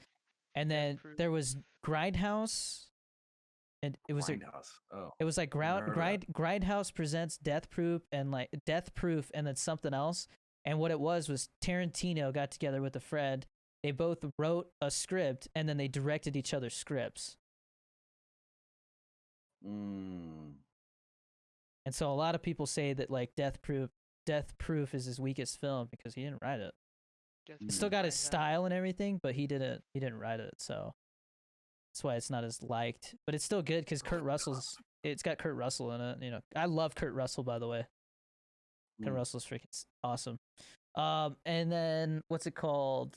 Now they're talking about him making Bounty Law a show on Netflix, like a miniseries. That doesn't count as a movie. So you can see how he's kind of like milking it, and that's what makes me think that he's gonna be one of those directors who quits for a few years and then comes back because he just can't stop. Yeah. Which I mean, the movie that the movie that he would decide to come back with, you know, after saying that he's retired, it would be like he has to outdo himself, you know, in order to feel like it was worth it. So I can't wait to see like what else he makes, man. His magnum opus. Yeah, truly. Yeah, his 10th film has to be like an all-out, just insane movie, dude. Dude, what if it connected all of his movies? Dude, it's so. Well, all his movies are connected. Exactly, but what if it like directly connected them? Like characters come back and stuff. Mm-hmm. Well, I think he was originally gonna do a movie that was about because John Travolta in Pulp Fiction is somebody's brother in another one of his movies. I can't remember which one. But he had talked about at one point doing a movie about them. Which, I mean, dude, people forget that was a big deal for John Travolta. Hollywood had kind of given up on John Travolta. And so that was like his second wave when he did that movie. He got picked up for a lot of roles after that. Because I mean, you look at a lot of the stuff John Travolta's made, and it's like Nicolas Cage, you know? Nicolas Cage has made some really bad movies, but then there's little gems here and there. Did you see his Scientology movie? No. Chris Stuckman talked about it, where he's like an alien or whatever. No. Dude, that movie's bad. Like, he's done some bad movies, and that's definitely one of them. I think he directed it, too. People have told me I gotta see... no. People have been telling me I gotta watch Mandy. That is Mandy. I think it's one of those it's like a revenge slasher movie. Like Nicolas Cage tripping on acid, going and killing people. Oh, holy crap! Dude, you know what? You know what? I saw. I think it's War Dogs with the guy from Whiplash, and then I think is it Jonah Hill and Miles Teller. Bro, Miles Teller is the shit, dude. That movie was really good. Whiplash is amazing, man. Yeah. I love that movie, man. I love J.K. Simmons, dude, is such a he's scary in that, dude. Is he gonna be the new Spider-Man or what? Are you one of those single tier people? He's all in his face. He's playing, what's his name? J. Jonah Jameson. Yeah. Oh yeah, that's right. Yeah, because was he in it? He was in Spider-Man 2. The Tom Holland. At the end. It's like a credits thing. I right? can't remember. Yeah, I think so. I forgot about it. Because Mysterio reveals his identity, and then J.K. Simmons is the one that's actually like saying it. Yeah, like reporting on it. Wow. Yeah, I remember. I think I can't remember. I must have seen it with like some coworkers or something, but somebody was like freaking out about it. Like, yo, that's the same. You know, they're like super nerdy about it. But I feel like he got shafted in Batman vs Superman and Justice League because J.K. Simmons got absolutely yoked for something. There was supposed to be like they were supposed to give like Commissioner Gordon like more screen time, and you know they were you know how Zack Snyder is. He tries to make everybody like the most badass version of their character, you know. And so there's literally like a picture of like J.K. Simmons with like a full beard, just looks like a homeless dude, but he's freaking yoked, bro. And like I guess whatever that was for never happened. So I feel bad because that dude at his age, that was a lot for him to do, and it turned out to be for nothing. So but I love J.K. Simmons. The guy that they have playing the new Commissioner Gordon in the Robert Pattinson one has me excited. I can't remember his name. He was in Hunger Games. He's in Westworld. I can't think of his name, man. I know the face. I don't know the name either. But yeah, no, I'm excited about that movie, The Batman, because that's Matt Reeves, right? Yeah, the guy who did Planet of the Apes, the new ones. I love those. He did the last two. He did the last two. He did not do Rise of the Planet of the Apes with James Franco. Really? Yeah, that's why they feel so different. That makes so much sense. Actually, hold on. Yeah. Bro, because what is it? It's Rise, Dawn, and then War for the Planet of the Apes. Right. War for the Planet of the Apes is amazing, dude. That has a lot of like Nazi concentration camp metaphors and stuff in it, because it kind of does like the whole like the monkeys are in camps, dude. Yeah. You guys have seen The Big Lebowski, right? Oh yeah. And not in a long time, but dude, I love Jeff Bridges too. Jeff Bridges is hilarious, dude.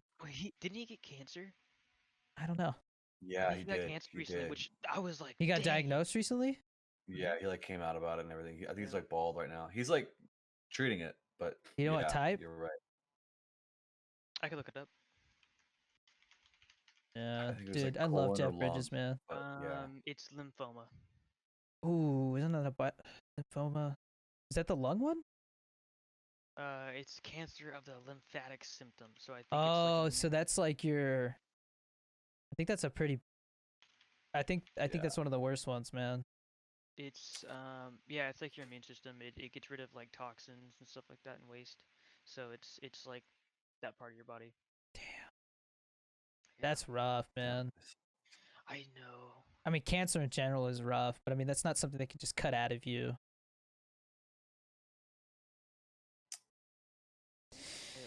Dude, like every role that I've seen him in, like he just does such a good job, bro.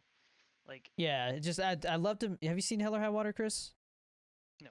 It's Chris Pine and Ben Foster. Have you seen that, Genie Boy? They're brothers. Yeah, they're brothers in Texas, and they're robbing banks, but it's modern day. So like, I mean, you don't hear about too many bank robbers nowadays, you know? Like, it's not something you really get away with. I feel like we planned on watching it and we didn't. But Jeff Bridges is the Texas Ranger that's going after them, and he's like full on Jeff Bridges. And he's got a his partner is a guy who plays a lot of Native American roles. And so he's always cracking jokes about like his ancestors kicking skulls and stuff like that. Like just a bunch of like kind of like just not appropriate jokes, you know, but like they crack at each other and stuff. And there's like one part where he explains something about like they're gonna rob this bank next, and so is like, yeah, but aren't they gonna do this? He's like, I know, Esteban. Like he's like, just listen to what I'm trying to say. You know, he's just doing his full on Jeff Bridges, and it's just it's freaking awesome, dude. He's great in that one. I thought he was, and this is of course like, duh, he was good in it, right? In Iron Man, that one line where he's all, Tony Stark, in a cave with a box of scraps. I love that. Dude, that's like a famous line, yeah. I love that. That's dude. That first Iron Man. That's a big deal, man. Because if that movie was a flop, I don't think the MCU would have been a thing. Yeah, and then, but the thing is, the only thing that sucks about that movie is that they had to replace the guy that plays War Machine with Don Cheadle. Which is fine, right? But like, Terrence Howard got replaced. Well, you know why he got replaced, right? No. He kept complaining that he wasn't being paid as much as Robert Downey Jr. I'm sorry, Terrence Howard. You ain't that big of an actor, bro. I'm sorry, dude. Like, what else have I seen him in? Like Red Tails. He was in Prisoners. All he did was cry in that movie. Not a bad actor, but he definitely. I'm sorry, man. Like, you shouldn't be getting paid $100 million for a movie. You're not up to that. You're not Daniel Day-Lewis, bro. You know. Mhm. Well, okay, you know who's really underrated in that universe? The guy Yeah. that plays Falcon, Anthony Mackie. Oh I yeah, love that guy. Dude, yeah. I No, love he's that getting a guy. lot of roles now. Yeah. Good for him. I loved him in Pain and Gain, dude. But He like, was in Painting Game? yeah, he Okay. was Pain and Gain. He was like, because there's The Rock, who's like the biggest dude on the planet. Then there's Mark Wahlberg, who, at like literally his buffest, and then Anthony Mackie plays like the guy that Mark Wahlberg is training with the promise that he'll get yoked. You know, so he's just like taking steroids like crazy, drinking breast milk. You know, like all Oh, kinds of ridiculous stuff. Oh, dude, he was in the Hurt Locker. Yeah, yeah. I think that was his breakout role. Yeah, Oh no, his breakout role was 8 Mile. he was in 8 Mile. Yeah, I think he was rapping against Eminem. in Okay, one of so the- there's to me there's breakout roles, which is like now everybody knows your name, and then there's like your first role that like Oh, gets like you a on the map. debut, like a Yeah. debut. Yeah. It was like his debut, 8 Mile. Yeah, because makes I've sense. seen 8 Mile like once, long ass time ago. But no, Pain and Gain was funny because he's like working at a taco shop, and Mark Wahlberg convinces him like they're gonna steal this guy's money, and so he's just like all hyped up, you know, like on steroids. He's just they're like they're working out, right? And then Mark Wahlberg's like he's just they're like working out. He drops weights. He's like, I mean, come on, we're Supermen. You know, like and then like Anthony Mackie's like, I ain't making no more tacos, man. I'm gonna put my beef in those tacos. He's just like all pissed off, you know, like all hyped up, roid raging.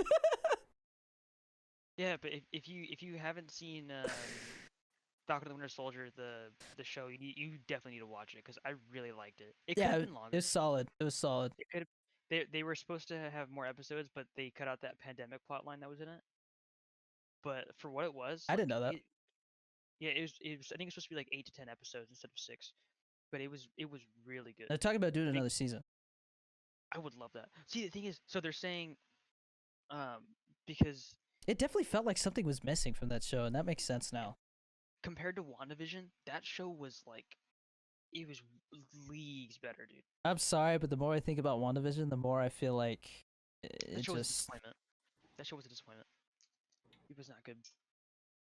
they should have just had.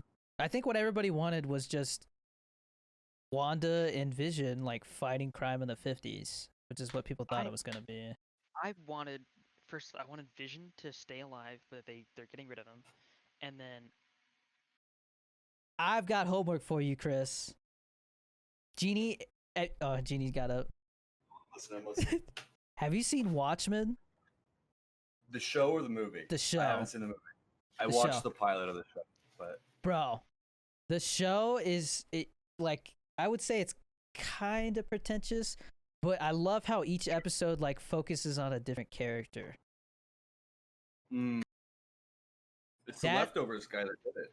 Yeah, it's the guy who made Chris, you should watch that. It's Watchmen. So basically, because I was confused when I first watched it, like what was going on, and basically what it is Watchmen, the first one, right, is or the movie, right, is based off the comic, and then this show is what happens after the comics and the movies. So it's completely own it's complete own story. Oh right, okay, Yeah. okay, yeah. Yeah, so like, cause I was confused. I was like, "Is this based off a comic and stuff like that?" And then I found out that like this director and like I think another guy like legit like wrote this themselves, and it feels like an epic, you know. But it's also it's so weird that it keeps you wanting to like makes you want answers. it's on HBO Max. Did you guys ever watch Man in the High Castle? I think Yeah, they lost me after the first season. that show got weird. Yeah, as soon as I realized they were introducing supernatural stuff already, I was like, I'm out. Yeah, I was like, because the second season, like some chick that was dead just comes back to life all of a sudden, and it's like, Well, there's a show that I keep. There's two shows on because my wife got a. We realized that because we both got new phones, realize that right now, if you get a Apple product over a certain price, you get like a free year of Apple TV. And then like you can share it with like 2 other people or something like that. Like you can literally give somebody a free year. But there's 2 shows on there. There's Servant, which is M. Night Shyamalan's show. He made a show, which I've heard good things about, but there's just nobody watching it because who the hell watches Apple TV? I haven't heard anybody talk about it. It's like the Facebook of streaming networks. Like just nobody watched. Yeah. The other one, The other one is Yellowstone. for all mankind, I think it's called. That's one where the Russians go to the moon first, right? So yeah, it's basically like what if the space race continued? I heard that show sucked. I read reviews and people said it was a decent show. It's just they feel like it would do better on a different network. Oh, there's 2 seasons, but there was only 1. Yeah, no, it's fairly new. But I mean, they're like shooting guns in space and stuff at each other, so sounds pretty dope. There's like like fighting on the moon and stuff. Yeah. The Boys is on there. I didn't know that. The Boys is on Amazon. It says Apple TV. They're probably trying to get you to like buy it in like iTunes or something like that. Oh yeah, you can. You can get Apple TV. Have you watched The Boys, Genie? No, I haven't. It's another one of those that I just didn't. Okay, it deserves to be moved up to the top of the list right now. I'm telling you. Okay. Yeah. What it was is like my friend had told me about this idea that he had for like this show about like frat dudes with superpowers who like go into like this Mayan, like get really messed up on this frat trip to like this Mayan temple and then stumble upon this it's basically if Power Rangers met Blue Mountain State, and like we were like writing like that episode, we were writing it together, and then I was like just browsing through the thing and I saw like The Boys season 1 suggested, and I was like, wait a second, superhero comedy, people being dumb and having an attitude. They stole our idea. Fuck. Even though it has like nothing to do with it. The guy that what's his name? He was Dredd. He was in Lord of the Rings. I just watched Dredd, but I don't know who he is. The guy who plays Judge Dredd. That guy is super underrated. I love Dredd, by the way, Chris. If you haven't seen Dredd, you'd like that because it's got like, total Blade Runner vibes. Like not Blade Runner, sorry, Cyberpunk vibes. Carl Urban, yeah, that dude's a badass. Okay. Have you seen Ex Machina or Annihilation? I just had my watch Annihilation, and I was like, "Did you like it?" And she's like, "That's a messed up movie," you know. I haven't seen it in a while, but I think I saw it once. Yeah. I feel like it was kind of like Interstellar, where like the ending kind of just they didn't know how to like really end it, so it kind of went out there, you know. Yeah, definitely. It's what happened to Hellboy? The new one? Just in general, like yeah. The first 2 Hellboys are good, but the new one was pile of poo poo. It's bad. Yeah. That sucks. I thought it was funny though because the guy from Stranger Things plays Hellboy. I can't remember his name, but like they made a big deal. They made they made a big deal about him like getting like starting to he became like a gym nut for that movie. Like he got built, you know, but he was still kind of fat. So like he looked like a big. Like he did, like you know what I mean? When you think of somebody doing like a big working out transformation, like you think of something super drastic, but for him it was just like, what if like a fat dude started working out? And it was so like seeing him on the cover of like Men's Health, I was like, I can't take that seriously, dude.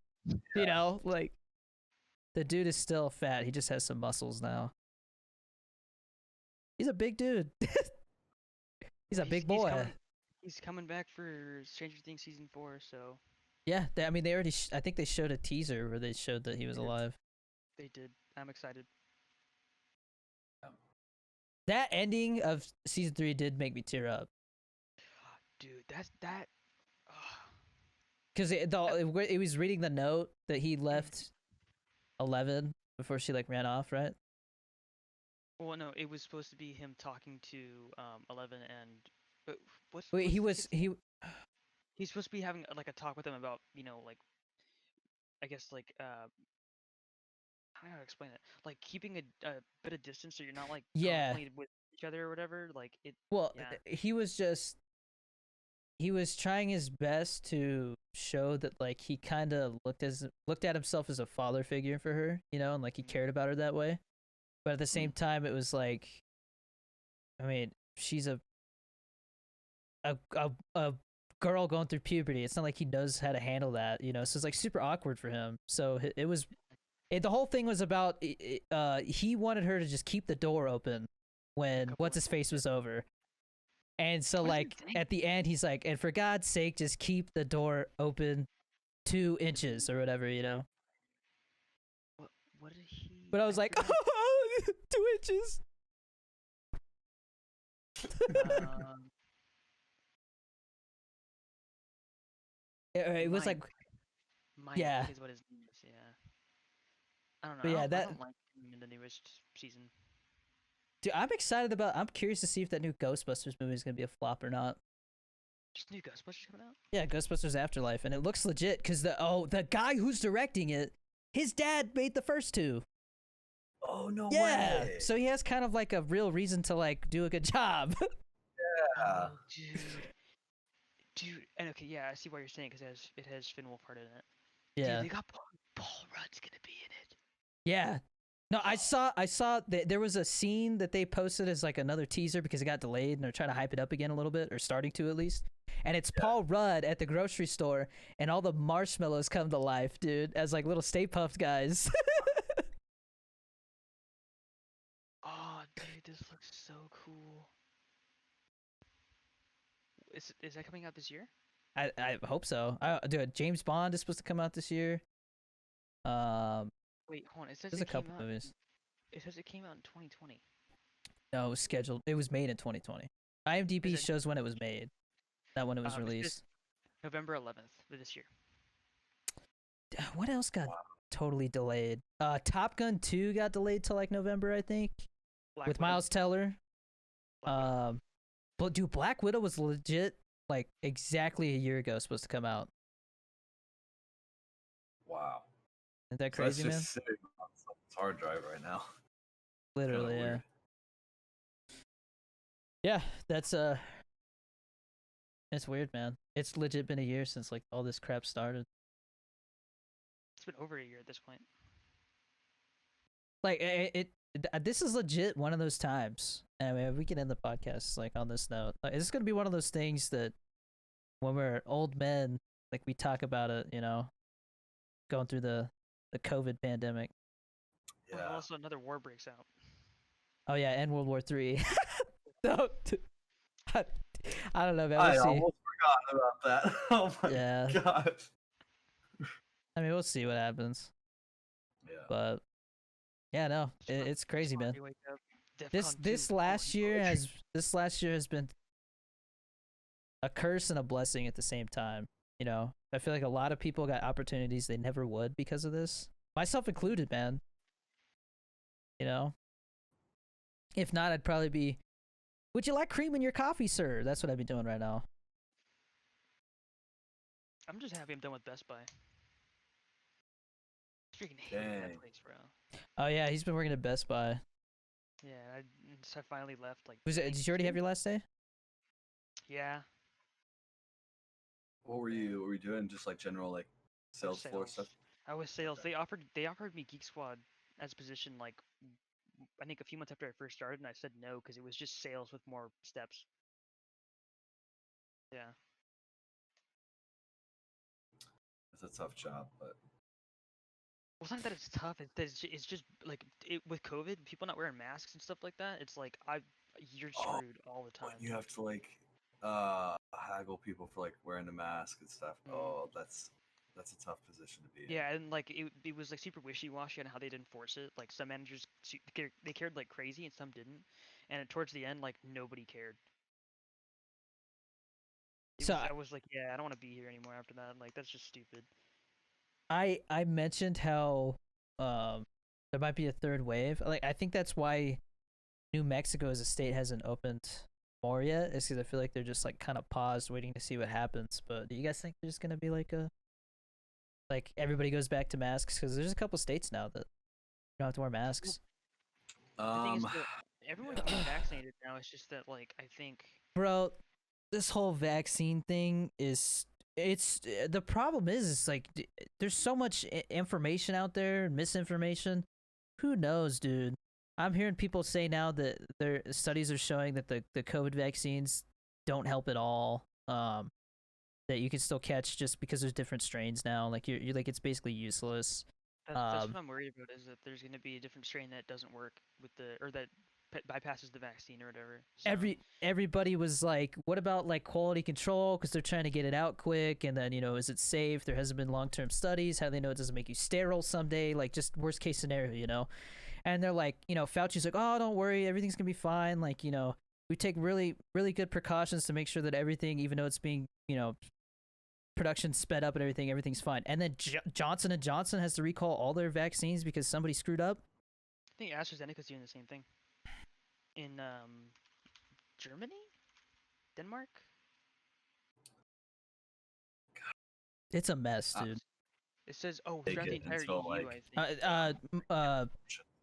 think. The manager from Elevate was telling me that he felt sick last night because he had his second dose.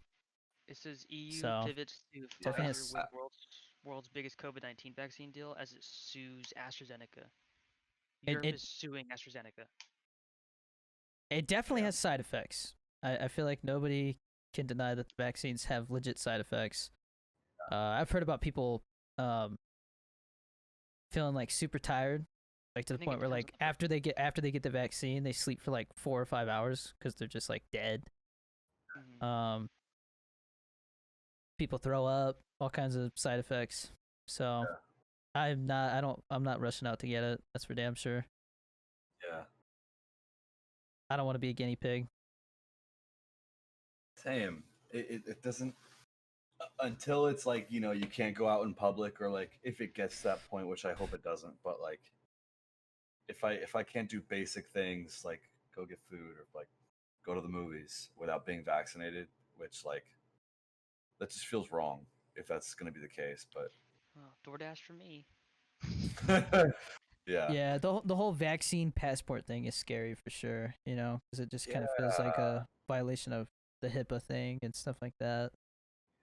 I mean, like they have that in existence already for like, travel to like Africa, like you have to have a malaria vaccine, or like, you have to have certain stuff squared away, but like for the extent that they're taking it to everywhere, like across the world, it just feels so.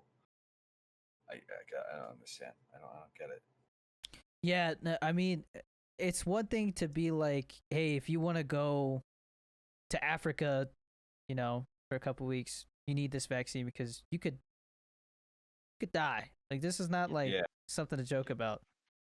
But for them to be like, everybody has to get it because if we don't, then like you get sick, and then it just just keeps spreading, and some people have it. So I've been listening to Joe Rogan talk to a lot of people about it, scientists, health people, all that, and more statistics are coming out, and it seems like the large majority of people who are getting like the really serious adverse effects from COVID are people that are super overweight, or they already have like issues to begin with.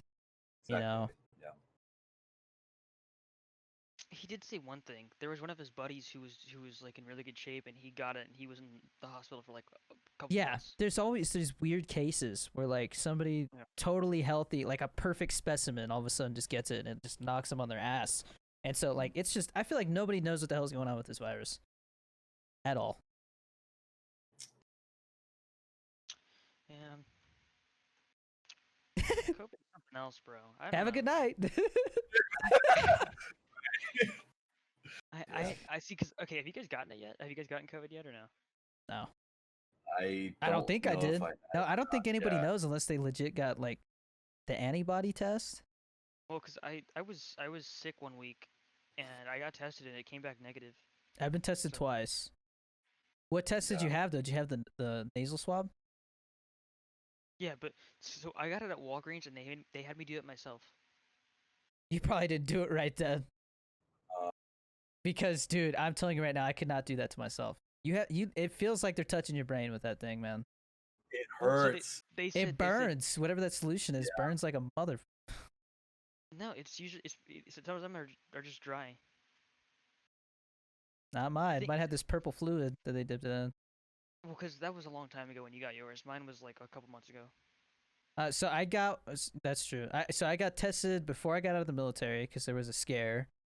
Like the whole crew I deployed with got it, or they thought so they thought somebody might have had it because this guy was like this guy was totally a hypochondriac. He's like, I got chest pressure, like, oh shit, like this guy's building up. This guy's got an onset of pneumonia or something, and so they literally lock us all in the hotel rooms. They're like bringing us pizza and stuff, and like just and, I mean. Dan. Yeah, Pizza Van Dan. Like I spent my birthday. Or no, yeah, I spent my birthday in quarantine in a Navy like lodge that was abandoned and like renovated just to be fit to sleep in for 2 weeks at a time. So it says the way the test works is you provide a sample of mucus from your nose or throat, and I'm gonna tell you right now, my nose was leaking that day, so I think we're good. Yeah, I guess. But so I read the instructions on the damn thing because like it was sitting there while they like took the tube away and everything, and it says you're supposed to stick it in there and literally twist it around for like 10 to 15 seconds. Yeah, that's what they have And me do. literally when they did it to me, they were just like boom, boom, boom, boom. Like it was. Wait, did you have two separate ones or was it just one? It was just one. Yeah, they just did one for me too.